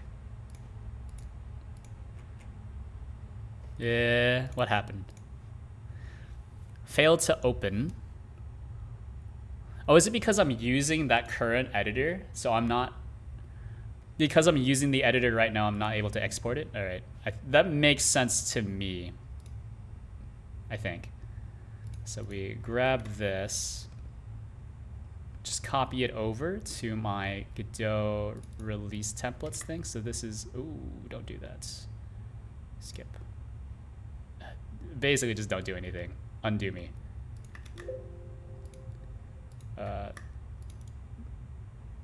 Copy. Paste. And then we have a copy.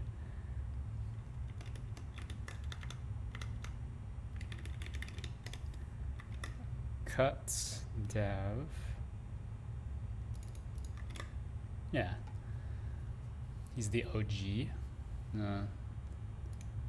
Old people do tend to be the OGs, as they say.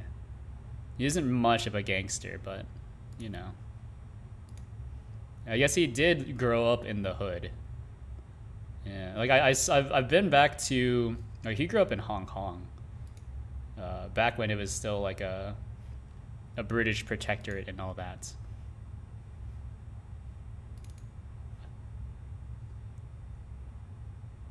And like he lived like way up in the mountains. It's crazy. I was like, wow. My man did have to walk uphill to uphill both ways because of how Hong Kong is structured. So you can take a train at some points, or you can take a bus at some points, but pretty much it always just leads to you having to walk uphill to go home.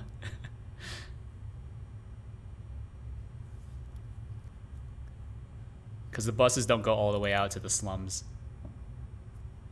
That's crazy. Oh, hello, Doohoo. Oh, thank you very much for the raid. How are you? How was your stream? What were you working on? Were you working on anything, or were you playing games? Oh, hello, hello. Thank you. Hello, hello. Sick emotes? Why isn't this working? I can debug in, or I can do this in regular release mode, which doesn't do anything. Well, it does still do a thing, but it crashes. Actually made progress. Nice, nice, nice. Health bars to work in my units in your RTS. Health bars. Is it a 3D RTS or is it 2D RTS? I think like doing an RTS in 3D is actually easier than doing it in 2D, in my experience.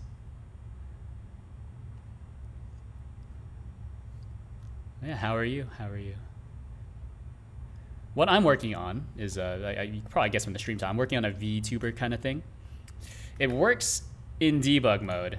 Ignore the lull that just happens sometimes. That's actually the loading screen. So I'm currently using OpenCPageGD. This is the Rewrite Virtual Puppet project, vpupper if you will. So the UI is different. It's a lot nicer. Has all these nice options as opposed to just throwing everything out like so. I've been trying to track down a lot of bugs. So this now responds, or at least tells the configuration that things are changing on it, which is nice. A 2D RTS? Ooh, hard mode in my opinion. Anytime a dev on Twitch says I can do this in say Rust and Flinch. Well, it's funny you mention Rust because actually this is how this works. Not this part, but this part is written in Rust, the little keylogger or mouse logger, if you will. I like Rust.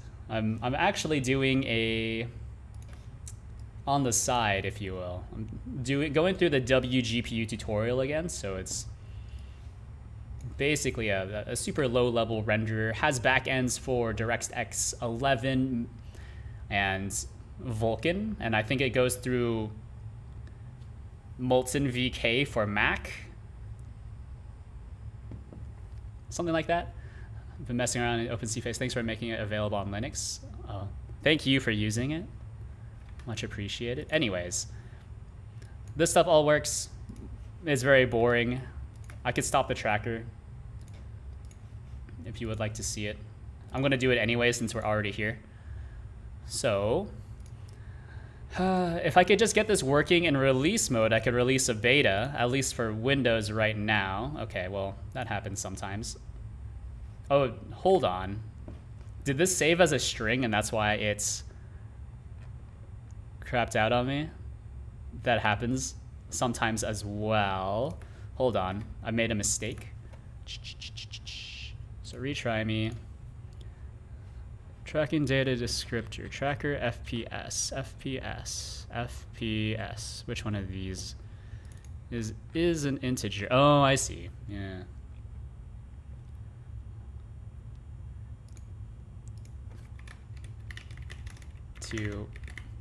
Yeah, there we go. Yeah, that's fine. Golang and Rust are next on the list for things to learn. Go first because it seems easier. Yeah, Go is very easy. Big fan of Golang. My bot is written in Go. All right, that's good. The container didn't crash. The Docker file I have set up for it is kind of borked. I like Go for certain applications. Like, I actually like using Golang more for like CLI tooling than Rust. I think Rust is just a bit too strict in my opinion. Really? String and integer and operator, which makes sense, right? All right, yeah, and it's not listening. Sure. So just destroy it. That's fine. Yeah, so this saved it as a string, which is not correct.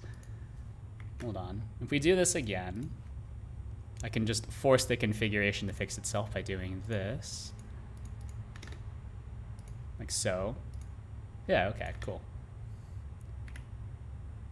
I like Rust though. Rust is not a great first language unless you are consider yourself to be extremely intelligent or a masochist.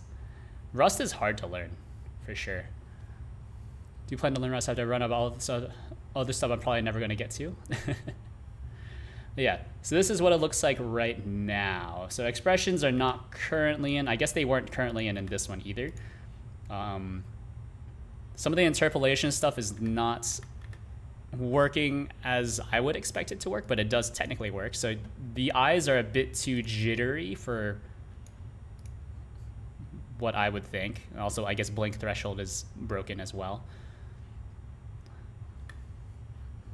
But see, in theory, this should just work on out of the box on Linux as well, since I do have some backup code, blah, blah, blah, all that boring stuff. Oh, why did I start this again? Well, it doesn't matter, actually.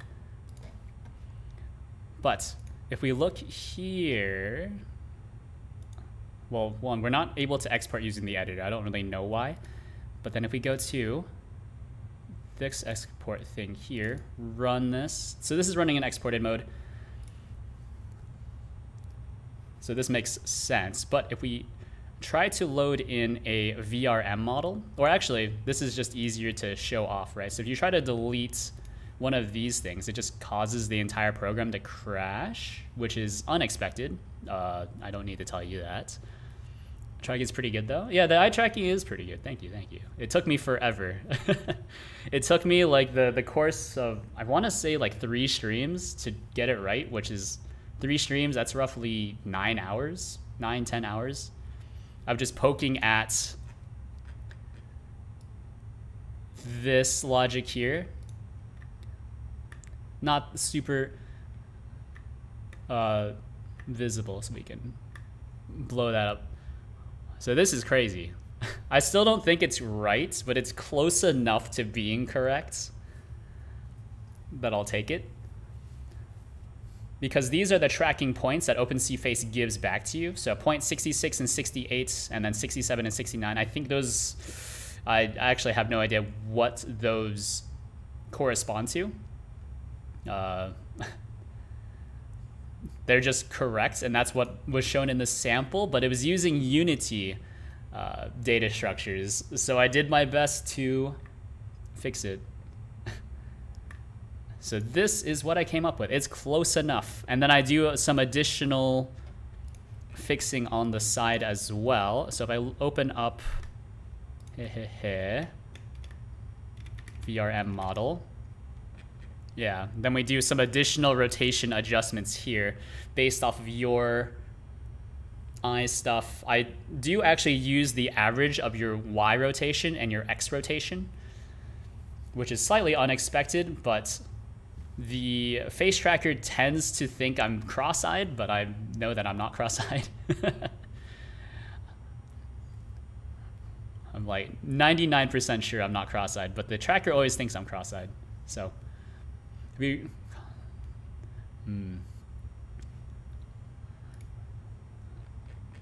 started reading it out and then realized it was not meant for me. But anyways, I need to figure out why doing this causes a crash. And by this, I mean this. All right, so we'll go here, that's fine. You can see here that whenever we kind of move the model around, it does change this, the preview. Otherwise, there wouldn't be anything to show you. So I thought this was a good use of space. I'm still thinking about what to put on that screen though. But it's this that's unexpected, because this should never happen. Because I'm not closing the application of my own will, it's just closing itself. And unfortunately, when you go into the logs, so we go to roaming, Godot, app data, virtual puppet project, logs. Yeah, so because the last one was a hard crash, there's nothing here. And then when we go back here, then we can, oh, maybe not. This will refresh, and well, yeah, that makes sense. Did you scripts before? Love introducing. Thank you, thank you. I haven't been as active lately. I think I was pretty burnt out for a while.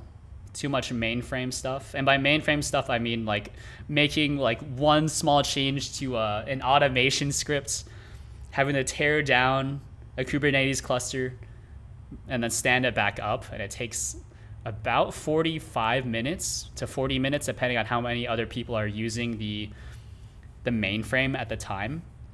It's actually kind of an interesting project. It's just that it's soul-sucking at the same time.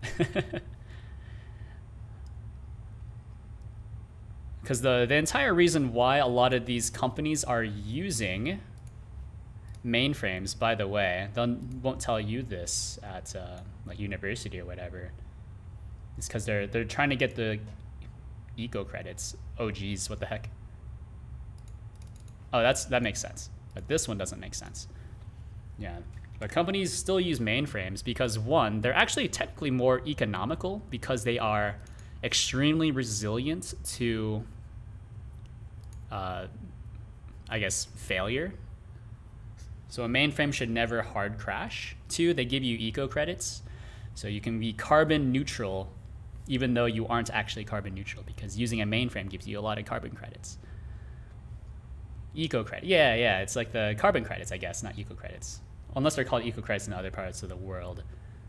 Yeah, and then also, like, when you buy a mainframe, you're not actually buying a mainframe. You actually lease it for like a period of 30 years. So so a lot of these places bought contracts from like 1980 to 2010, and then they renewed them again. But now, the world has moved on since the mid 2010s to using like an actual cluster of like an actual server cluster of, off-the-shelf machines, essentially. But then they still have these mainframes on hand, so it's a lot of reasons. Most of them aren't very good. But a lot of these big companies are still going to do it. So what I'm thinking here, by the way, this is what I'm thinking is causing the crash. So if we look, this is the metadata.json, right? So there is an Alicia solid vrm051 .json, which is what we tried to delete. Then if I go to my presets pop-up. So the way that this actually works, by the way, I was pretty proud of how I made this work. So every single pop-up that you see here, I'm gonna bring it up in the debug view because it's just a little nicer. So every single pop-up is actually constructed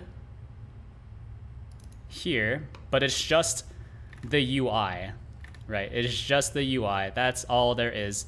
Then everything else is constructed on the fly, and it's also placed into this kind of, you know, rotating pop-up thing as well independently. So it's actually a kind of a fancy system. Unfortunately, they don't share data like they should. That's still a bug. I do have a workaround around it though. But I think it's a system that could be abstracted out to like pretty much anything else.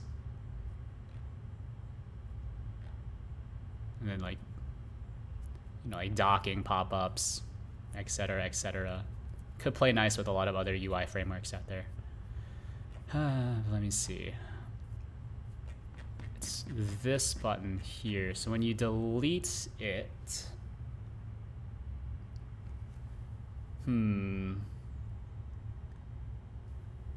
I wonder what's causing it to...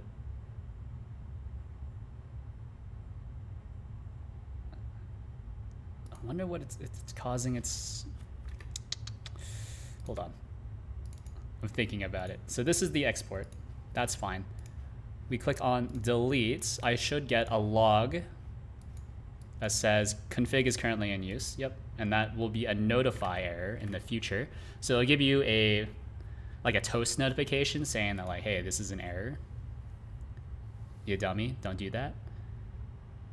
But then model configs, it goes somewhere. And I'm not able to add in like debug logging as well. Okay, hold on. I got it. Luckily, still have a debug console.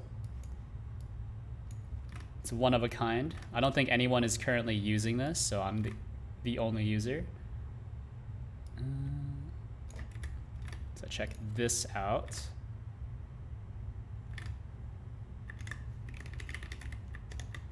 Yeah, okay. So something that's cool about this is that this is written in pure GDScript, completely portable, works everywhere, allows you to run it like a REPL, a read, evaluate, print loop, which is why I'm able to, this is how I've been debugging this in release builds. So then we can do amcm get data, and then what if we erase whatever the heck this is?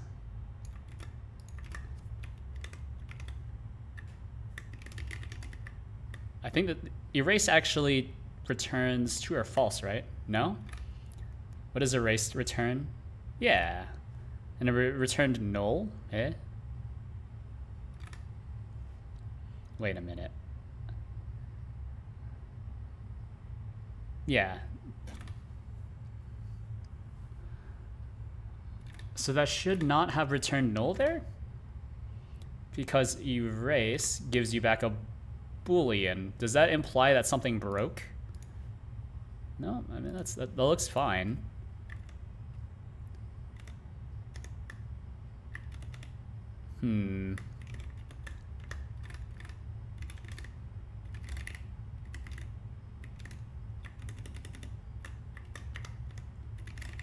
Config erase this thing and then return config.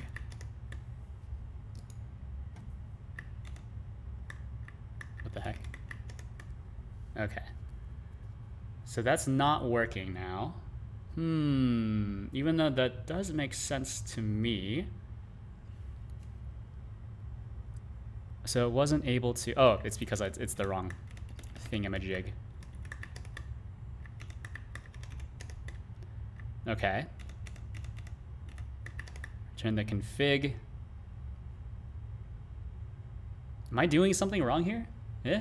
I was able to delete it correctly. Yeah. Yeah? And now it's not here anymore.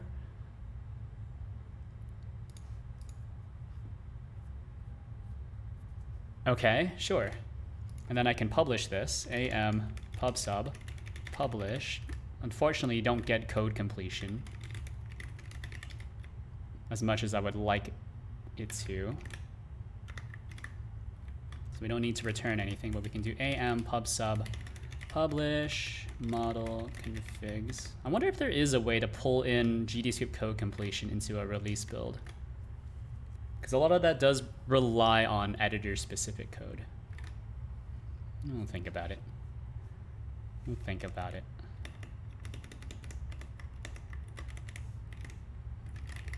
All right, so this should hopefully cause a crash. Okay, so it didn't cause a crash. So there's something else going on here then. What else is hooked up to this? Nothing.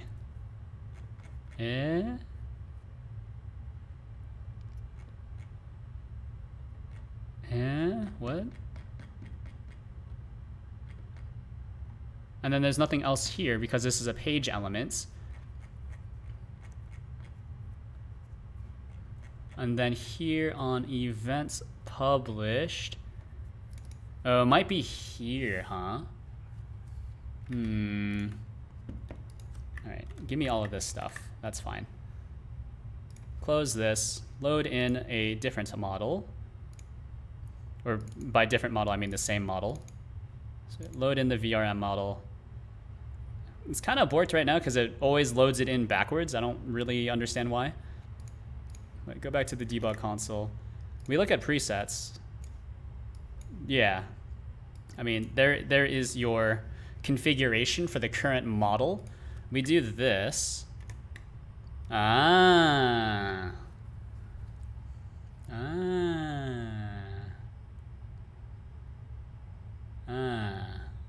Okay, well, it's something here. It's something here. I don't really know what, though. Because unfortunately, they still don't have anything, well, still don't have anything here in the logs. Because the logs cut out for some reason. Which doesn't make a ton of sense to me. But there must be a problem here. Maybe it's in config path.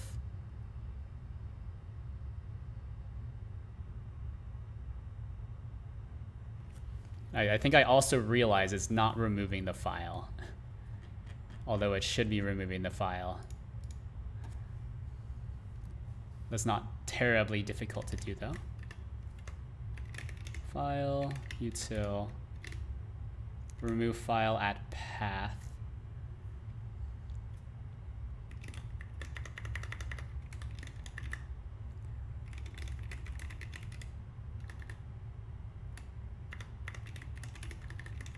So that'll give you a path to the file. Okay. Path to remove a file at, path it was removed at, sure.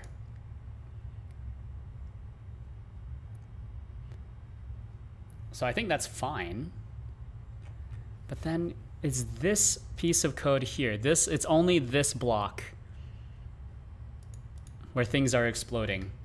But whenever I run this, it looks fine to me. So let's switch back to the duck. So like we're able to load in different configurations. Probably set model as default. It should probably be moved to presets, I think, maybe. Then we go to presets. Maybe I'll just watch the Godot console. Yeah.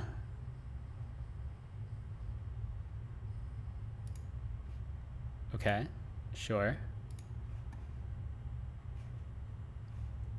Looks like I have more problems than I thought I did. Really?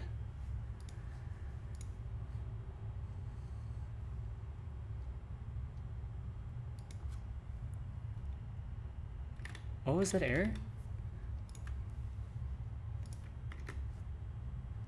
I think that's probably it then, even though I've tested this before. So invalid get index on base dictionary. So inside the dictionary of model configs, I mean, it is there, right? And then name is equal to something. Where is name? Oh, name is our own name. Okay. Or no, config name, yeah. But that's our current config name. But we don't want our current config name, right?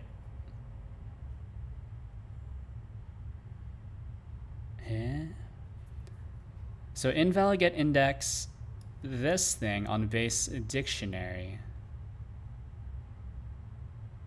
But that, it's here though. Oh, I see. This is Alicia Solid VRM 051, no period, while this one is Alicia Solid underscore VRM dash 0.51. This is Alicia Solid underscore VRM dash 051. Is that the reason? Is that the reason why?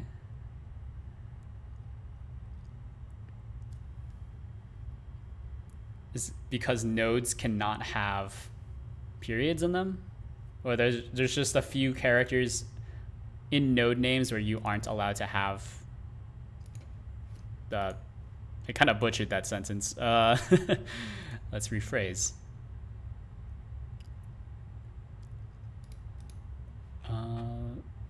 Node names do not allow all characters. Okay. I wish it had told me that.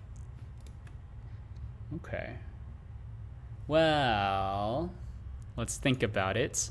We can go into our metadata.json here, delete this, that's fine. The benefits of doing everything via JSON and not doing it via Godot resources is that it's really easy just to modify it if you're not sure what you're trying to do.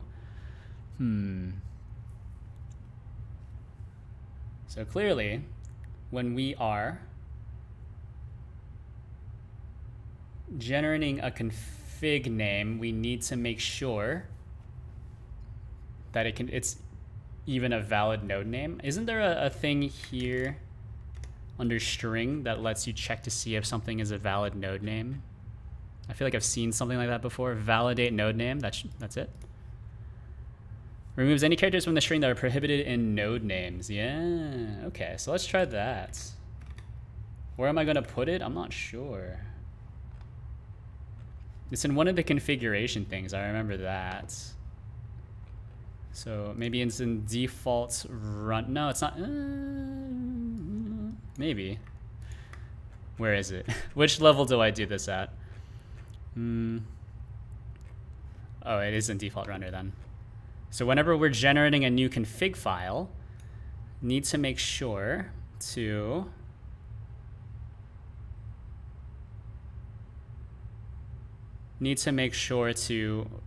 validate the config name, I suppose.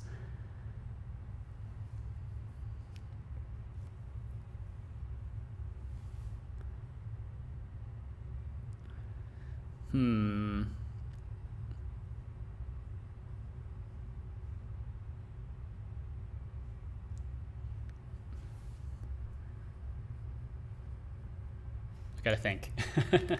Gotta think, because this is used in a few places. So if I just start changing things willy-nilly, this could be bad.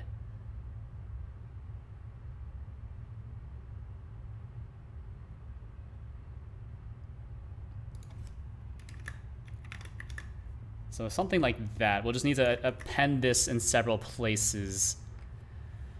Okay, that's good to know though. It's weird how I never ran into that during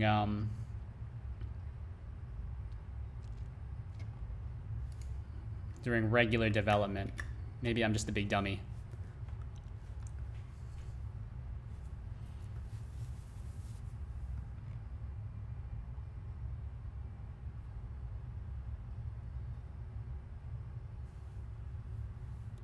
Hmm.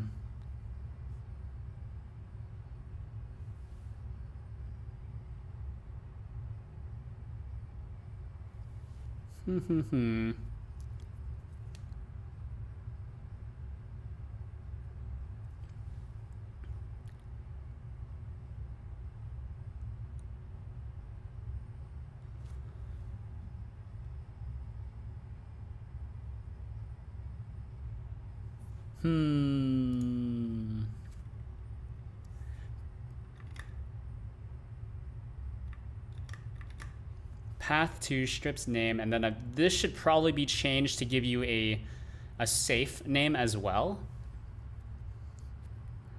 That might be nice, because otherwise it won't display how I think it's going to display anyways, right?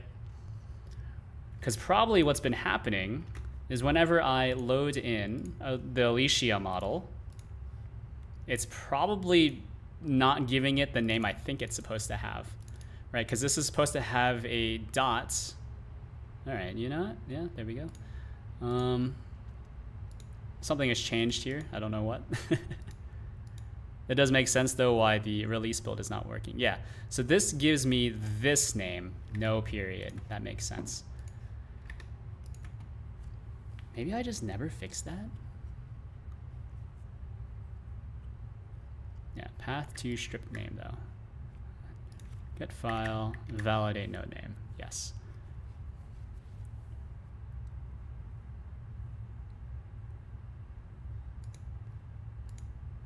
Where is this used? Path to like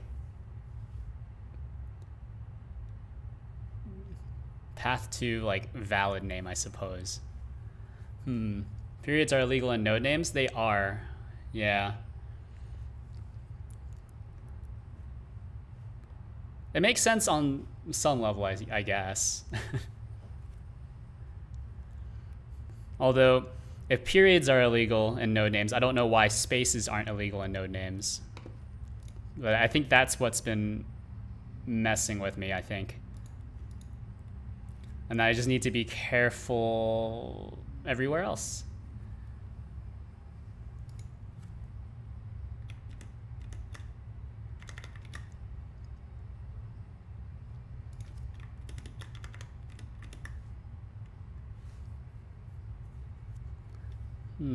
Where is this called? This is create new model config here.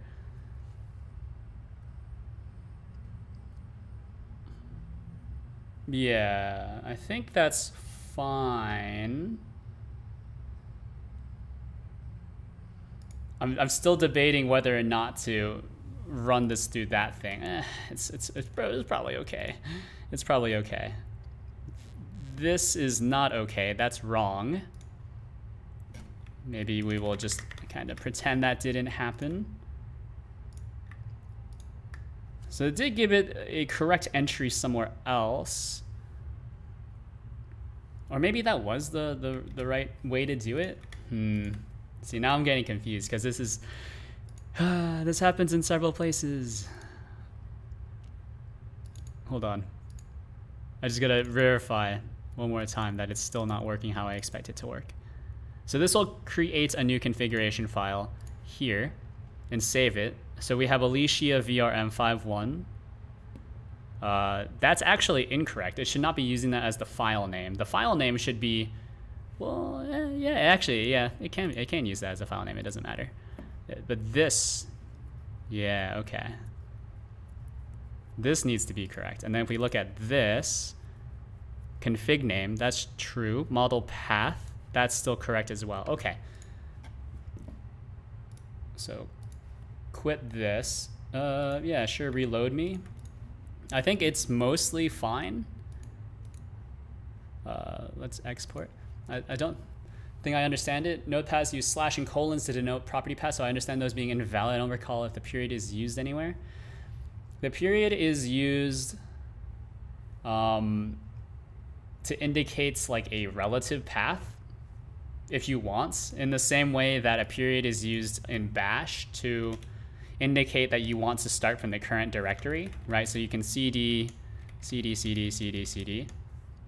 It'll just bring you back to the, it'll follow the path, something like that. And I believe you can do the same thing in Godot. I don't usually use that syntax though.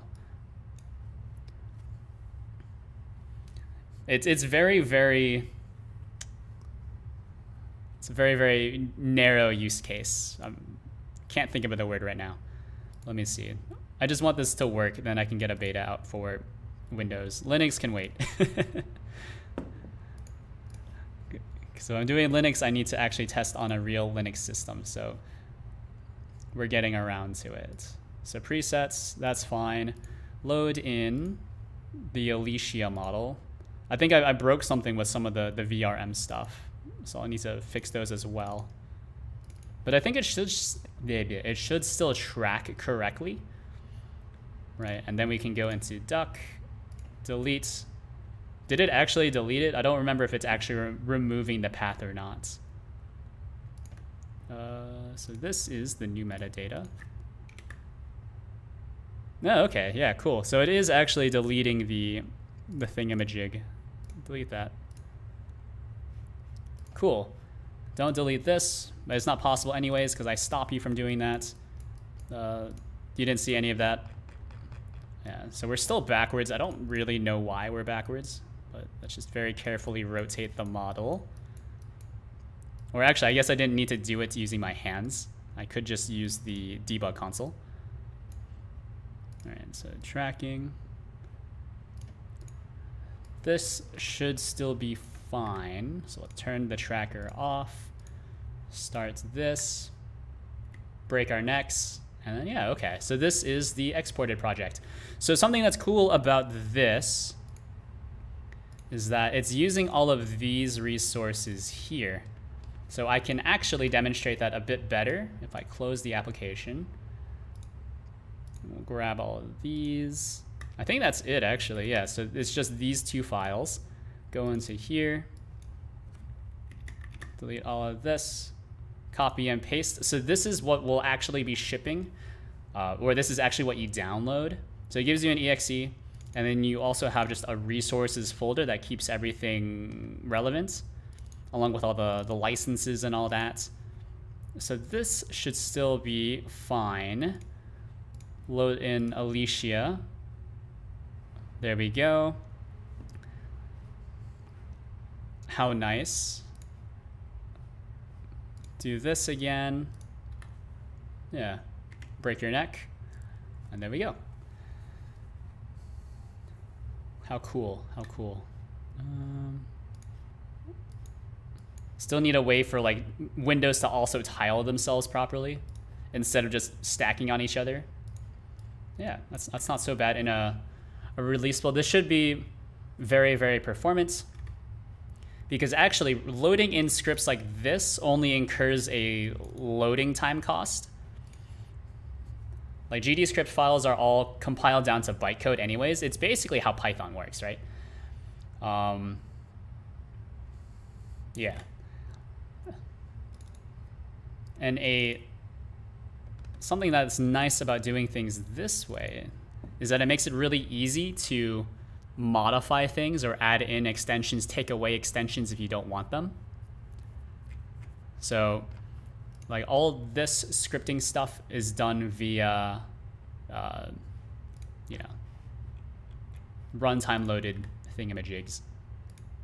So we go back to main menu, we can look at like, where is it pulling these files from, right? So you can show in file system and then boom, this is where we're actually pulling it from. We're not actually pulling it from the regular project directory that Godot sees. We're pulling it from this temp resources folder directory, which is cool. So something else that you can do is if you go into extensions here, we can just get rid of VRM entirely. So if you don't want to have the ability to load in VRM models, what you can do, right, so I always ship the default runner with the application. So now, yeah, look at that. There's VRM. Then we can, I guess, undo. So like that. Go back to the main menu. I guess it doesn't hot reload itself, which is probably fair. I know there's a reason why you're not able to hot reload extensions into the program. Oh yeah, you know what? It's because whenever you try to hot reload a DLL or a .so file, depending on if you're on Windows or Linux, unloading a DLL, at least on Windows, causes a hard crash. And I don't really know why, but yeah. So you can add it back, you can take it away. So one of the ideas for a future tracker is to use this same code that I'm using for the overlay. So if we go overlay, oh yeah, there's my bot. Bring it back. So my overlay is free and open source as well. How neat. So I can reuse this stuff here. So this is written in Rust. Oh no. Bound to Godot via GD native. And then this is all it does, is it calls, uses mouse RS to grab your mouse position, and then feeds it back to Godot as a vector2. Look at that. And then all I would need to do, you know, and is hook up the tracking data to this stuff, right?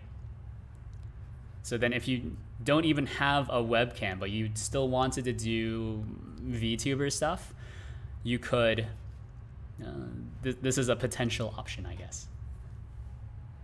Of course, not everyone's cool with the idea of installing a mouse logger on their system, which is why I went with this approach, right? So you can pick and choose which trackers you want to use. You can pick and choose which types of models you want to have supported, right? So, you know, if you don't want the bloat, you don't need to have any of it. If you want the bloat, you can get like a full install and just take out whatever you want. Or if you want to write an extension for the application, for example, Live2D. Live2D has some special licensing restrictions. So instead of tainting the Virtual Puppet project license, which you can find somewhere. It's on the GitHub. It's MIT. GitHub. Oh, baby. MIT license. But if you do Live2D, you need to release whatever you're working on under Cubism's license. Instead of doing that, we can just use this and redistribute it under a different license, which is the Live2D open software license. This also has some dependabot alerts, but I need, you know, we'll get around to it at some point. Where are my presets? So load this back in. Something I still need to fix is I need to figure out why this is not placing the VRM model like I think it should be. I don't really know why that's happening. I suppose what I could do, we could just edit this in real time. So this is VRM. This is load VRM translation. So this should be rotated, or maybe it's already rotated. How do you, what's the comments? How do I make how do I comment out an entire line in Notepad++? I don't remember. So model transform. It should be rotated, but maybe it's not. So let's load back in the duck, delete the Alicia thingy, and then we'll load back in. Oh no. Now I need to find it again. Luckily, it's pretty easy to find. Assets, VRM models.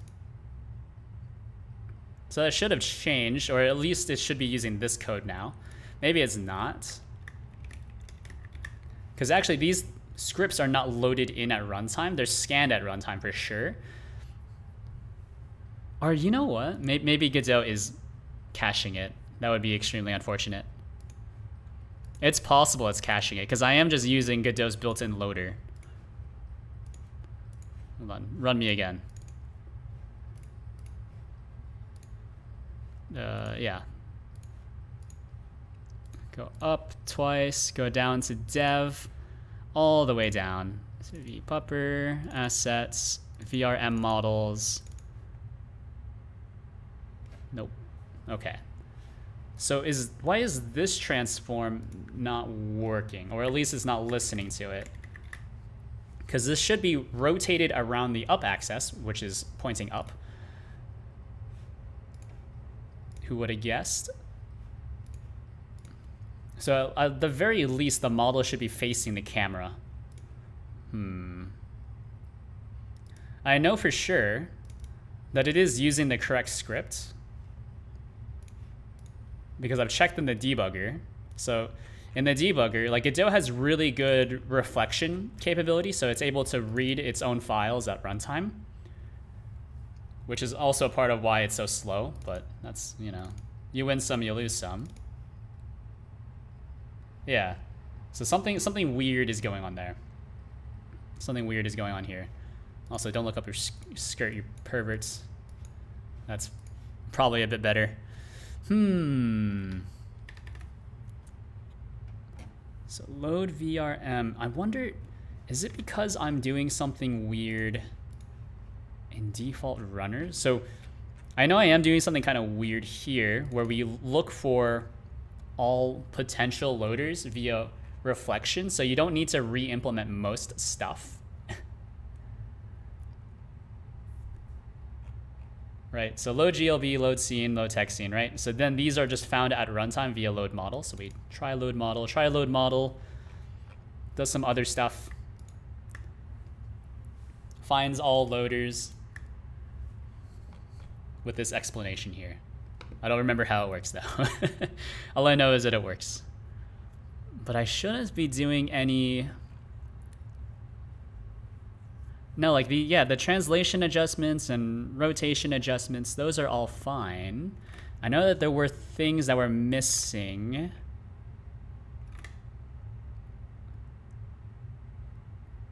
There were things that are missing at some points. Hold on. Do models have global transforms at this point in time? They do. Okay, so we can try to do global transform and then global transform, although it's possible that it won't even stick anyways. So that's what I'm wondering, is why that isn't working. So just close the entire thing just to be sure, although I'm fairly certain it is hot reloading it. You can hot reload those scripts. There's a lot of things that are still somewhat unknown to myself. Even though I have dove into the, I have dived into the source code of Godot. I added my own stuff, like a Ruby VM. I'm fairly sure if we do this, get tree roots, that's your viewport, get children. So we can start finagling it. Actually, why am I even doing this? I can just get a readout of all the potential nodes here. So get tree roots, get child 1 0 0. Where are we? Ooh. Oh, sorry. You need to return it. So one of these is the viewports. That's your directional lights. So this is 2. That's your spatial, which is the pivot point for your model. Because in order to get like rotation and stuff for your model down, you do need to be able to pivot it as well. Otherwise, whatever your model is facing, it's kind of hard to describe, but moving forward in 3D is relative to the model unless you have like a pivot point. It's like having a tank that doesn't have a turret. If the tank didn't have a turret, you would need to move the entire chassis if it wanted to point its gun in a different direction. Something like that.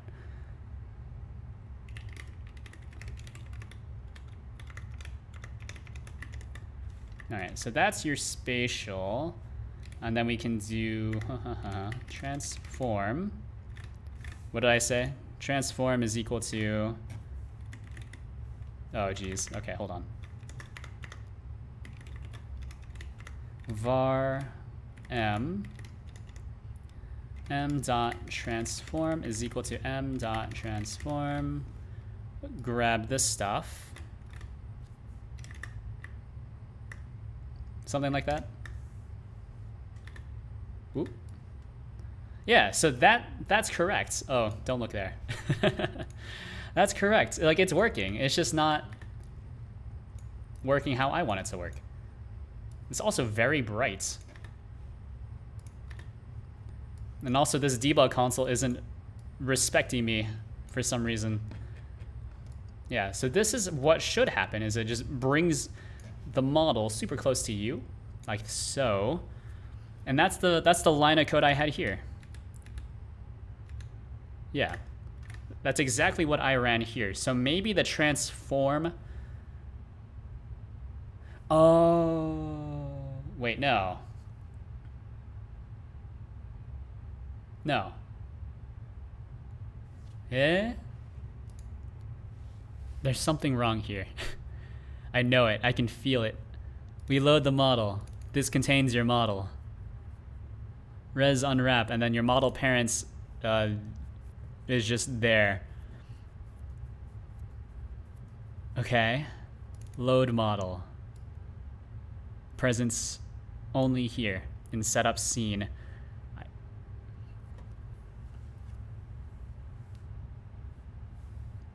Wait a minute. Oh,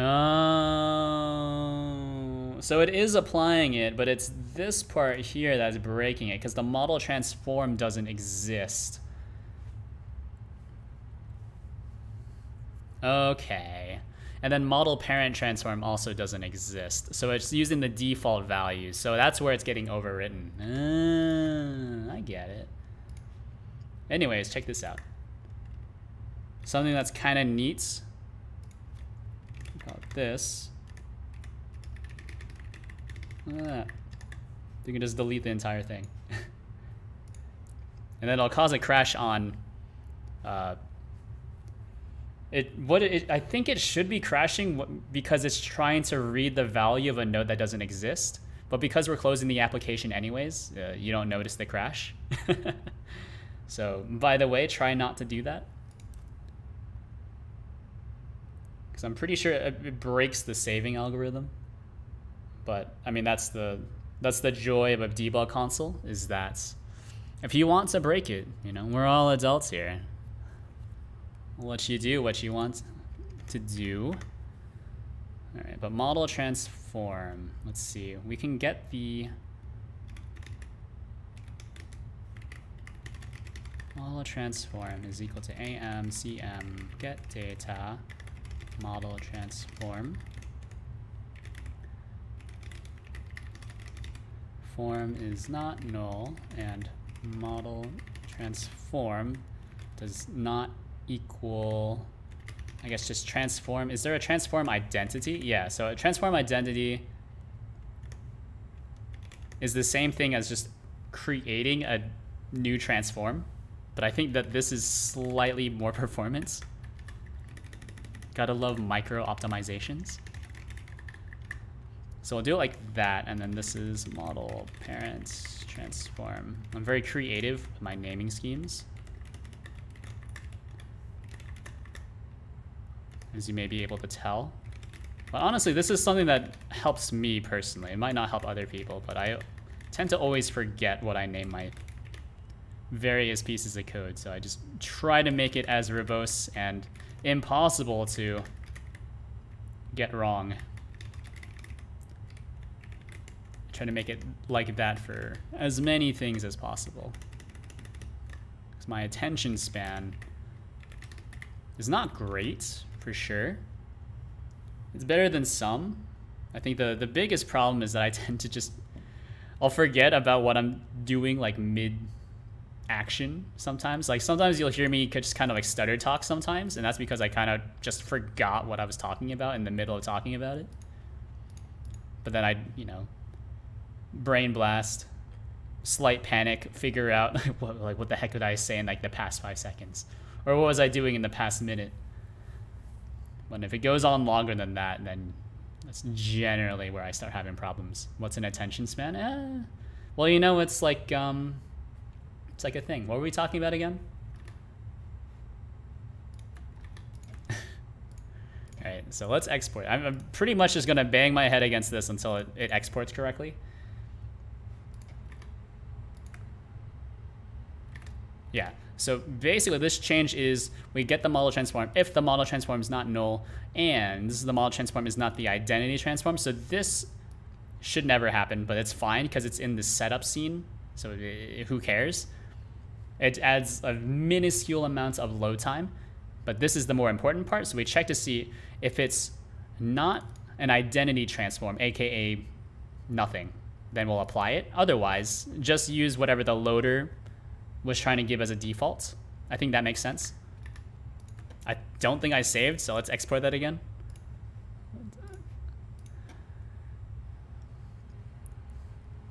No, and thank you very much, Anonymous Chatter, for the follow. Much appreciated. Okay, so let's go here, vpupper. One of these days, I will move over to Linux and it will be beautiful, but not today. Windows recently has been getting on my nerves, but it's fine for now.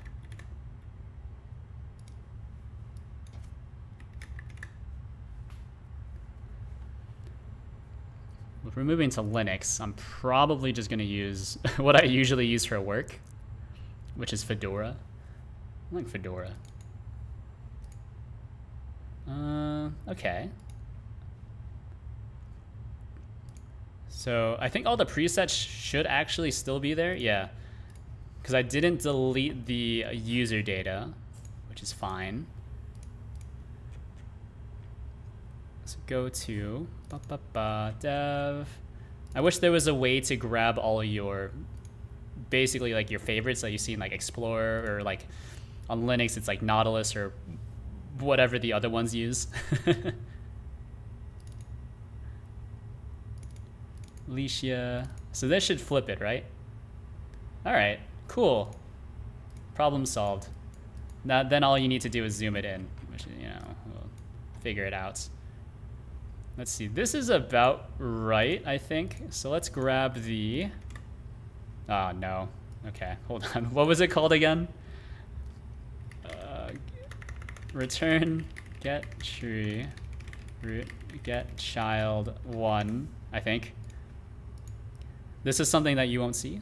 I've mentioned this before, but actually I've recreated the entire scene tree as well. So whatever you see in the editor, you can actually get here. How neat. Although the names aren't as nice looking. That's fine. All right, so that's the viewport container, which means that we get the viewports, which means that we can get something inside of it, the directional light. So we get 2, which is your spatial. Oh, and actually, that's pretty much what we want. So then we can get the transform from that, which is -1, 3, 2.5 roughly. What does this look like? So we'll call it -1.5 and then 2.5, right? Something like that. So let's kill this. Go here, go to VRM. So this shouldn't move, but then we don't have the, I mean, you really should not be moving the model, but we totally could. M transform is equal to translate. There's like a translate and translated, and I'm not really sure what the difference is. Vector 3, 0. What was it? -1.5. I said it out loud just so I wouldn't forget it, and now I've completely forgotten it.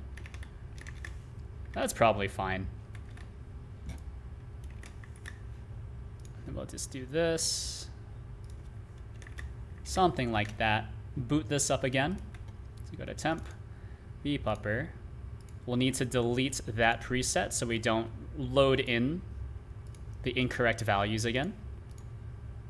Yeah. You might be thinking like, wow, this seems really inefficient. And it is. It is. That's why I hate cutting release builds. Ah, it broke. What happened? I think I clicked on the wrong thing.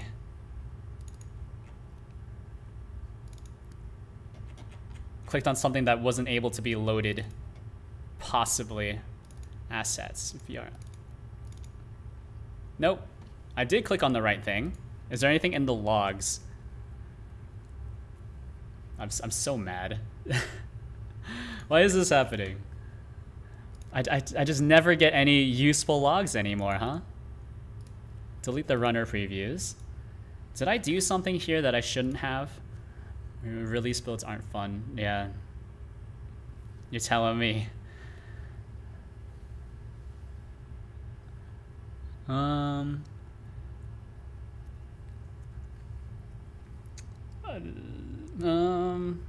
It looks right to me. That looks right to me, yeah. And then these I'll give you... Oh, it's this one. Okay, so we should be using translated, not translate. Translate works in place. That's something... See, that's something that confuses me sometimes about how Godot transforms works. Because translated gives you back a transform. And then this translates around an offset. Whereas translate works implicitly. Fantastic. All right, so let's do this. Translated is just a tense thing. I think this is one of the things Godot 4 actually makes a lot better. So they renamed some stuff so it's less confusing like that. Well, you know, that's on me. I should have read the tooltip. Who needs to read? All right. Oh, well, I think I went in the wrong direction, but that's pretty much it, I think. Let's do that again. Let's move model. Very far away. Actually, I wonder if this messes up the rotation at all. Nope. Rotation still seems fine. Okay. All right, I guess that's fine. Let's open up the debug console. Didn't copy and paste it yet again. Get tree, get child. 1, get child. 0, that's your viewport. This is your, well, that's your viewport container. This is your viewport. Get child 2, get child. No, actually, no, it's just get child 2. Transform. So it was 1.5 and 5 question mark? No. Hold on. Get child. Get child. Ooh, invalid input, so it was a bad command. Oh, that's true.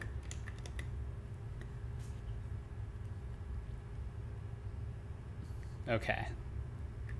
So dot origin is equal to, let's set this equal to a vector 3, which should send it. I don't know where it went actually. Where'd you go? Where'd you go? I miss you so.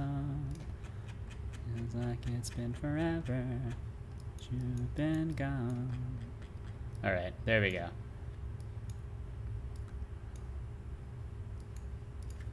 Da da da like so. Okay, so this needs to be negative, isn't that what I had? Isn't that what I had? Negative 1.5, 2.5, yeah? Is it slightly different, or do I need to use these exact values? Because anything else is just too, you know what? It's probably I need to use these exact values. Otherwise, it's just too much.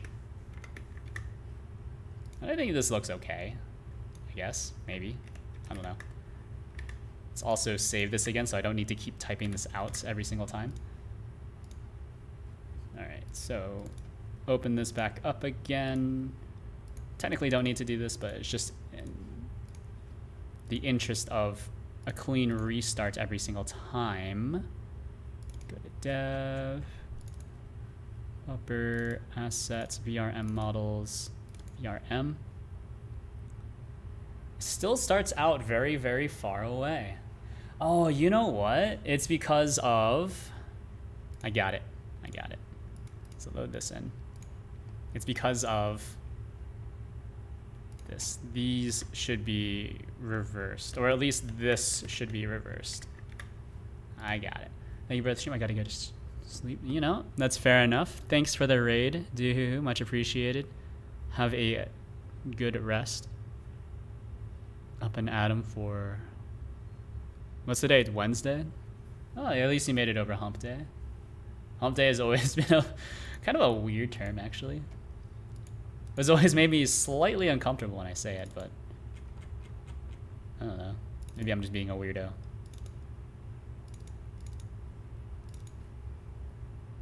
It's because we rotated the model and then we need to,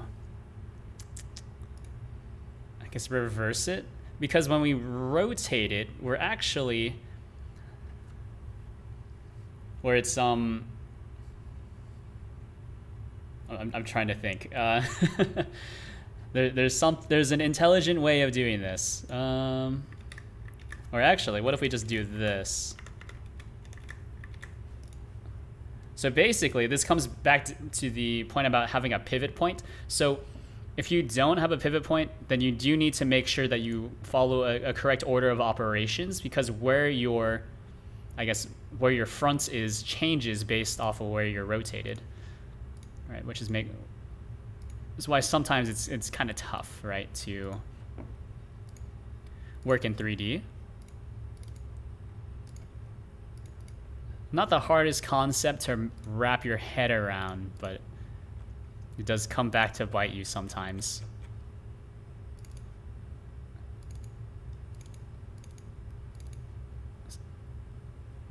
No, it's still super far away, huh? But the model itself should be rotated, or at least loaded in. So this is in temp resources. Yeah. But so why is it so far away? So X goes this way, Y goes up and down, Z goes in and out. So maybe this should be -2.4. I don't know.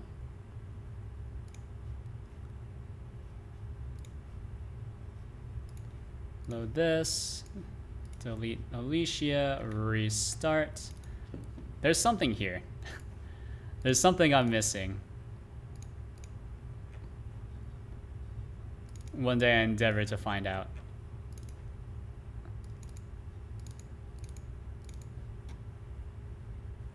Okay, there we go. It was just that easy. Yeah. Seems fine to me, I guess. Oh, you know what? Really quick. Turn off the face tracker. Turn on the face tracker here. Wait for that to load. On Windows, you'll see the console pop up, which is a kind of a safety measure, actually, so that random applications don't just start running like console commands for you. But I think in the latest version, you can actually turn that off. Yeah, okay, look at that. How cool. So it was a problem with how I was rotating the model relative to the camera, which is fair enough. I wonder, is the rotations still fine, I think. Yeah, so you can still rotate like that. Rotate back and forth as well. I think.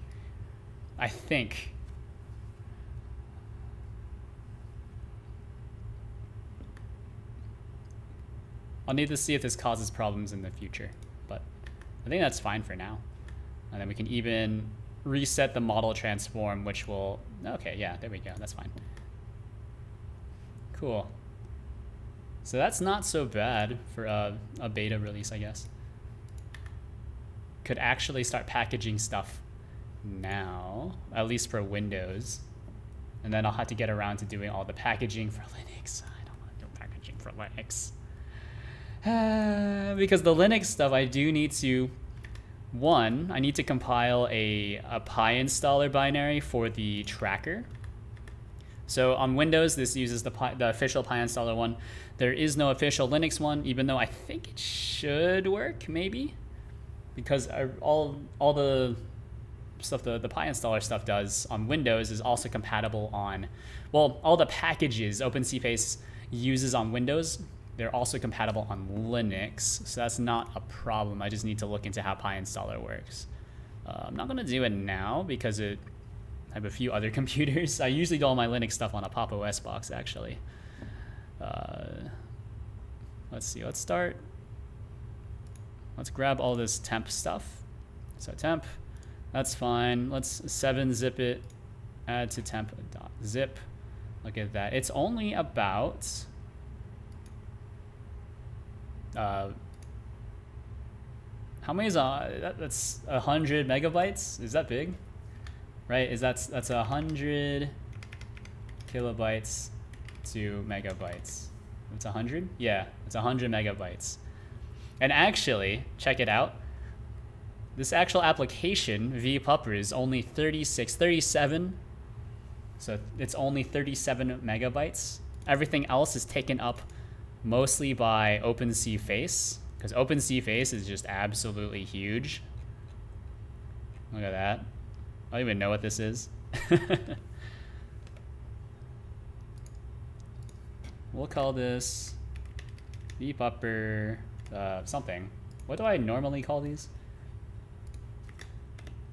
VTuber 9.0 beta Windows. Yeah, there we go. Oh, what the heck? It's changing the wrong one. 090 beta. Well, I'll call it alpha, why not? To give me more time. Windows. Yeah, okay. Let's push what we have so far. Git restore assets. So you do need to grab your own VRM models, because I technically don't have the license to redistribute the Alicia model. I mean, it is, I think, Creative Commons, because it's the reference model for VRM, for the VRM spec, I should say.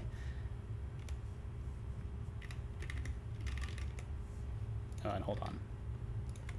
So I only redistribute things that I have the license to redistribute, but I suppose I do need to be a little careful about including them in the Git repository. Didn't really consider that. All right, but here we go. VRM stuff. Actually, the VRM stuff should be in a different repository as well, but for now, it's fine to place them here. So Git, what's the diff on OpenCFace? All right, yeah, that's fine. What's the diff on utils and file util? Yeah, I suppose we'll always just validate the node name, I guess. Yeah, that makes sense. Then there was one more thing in the config manager. We don't really need that. Oh, and I just didn't save. That's fine. Which should bring this back to, yeah, nothing. Screens, QE. Okay, cool. So git commits, fix how VRM models are loaded in. Fix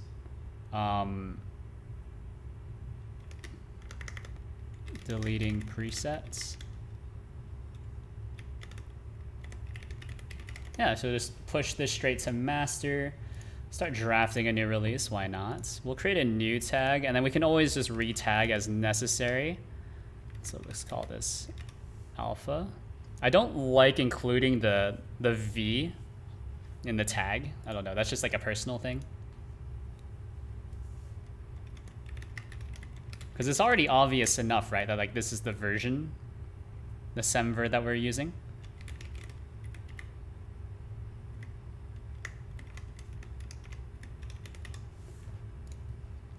All right, so let's do this. Go to, I think I just placed this in apps. Yeah, under temp. Yeah, there's.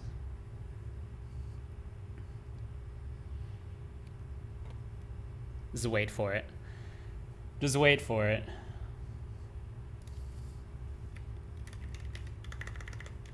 So virtual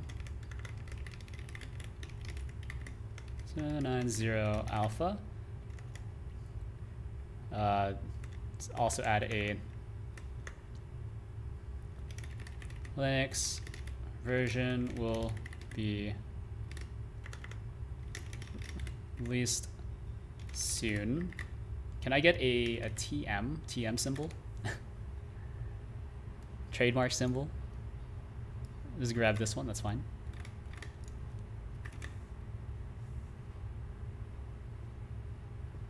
Yeah, this is a pre-release as well. Or it's not really a pre-release, it's more, I don't know. Pre-release, or I've already tagged it as an alpha. Yeah, I don't know, just send it, dude. Anyways, thanks for tuning in. I will be live tomorrow from 7 to 10 p.m. Eastern time, working on this again. Hopefully, I'll do the Linux stuff off stream, because I do need to do all the packing and all that. Like the virtual packing, not like physical packing of the face tracker.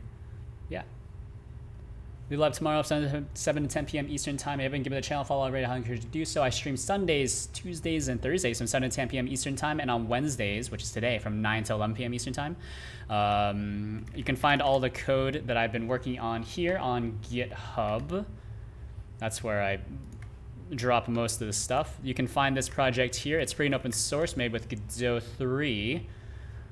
The alpha is just out, I suppose. Here's a Discord if you need to reach me for anything. That's probably the best place to go.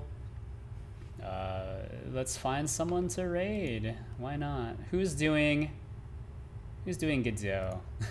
Who's doing Godot? Godot.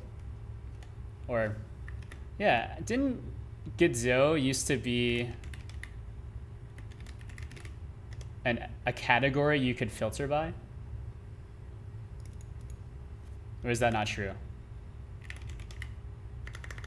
Why can't I filter by? Am I crazy? It's a tag, not a category? Yeah. So if you go into, hold on, let's open up a new incognito mode.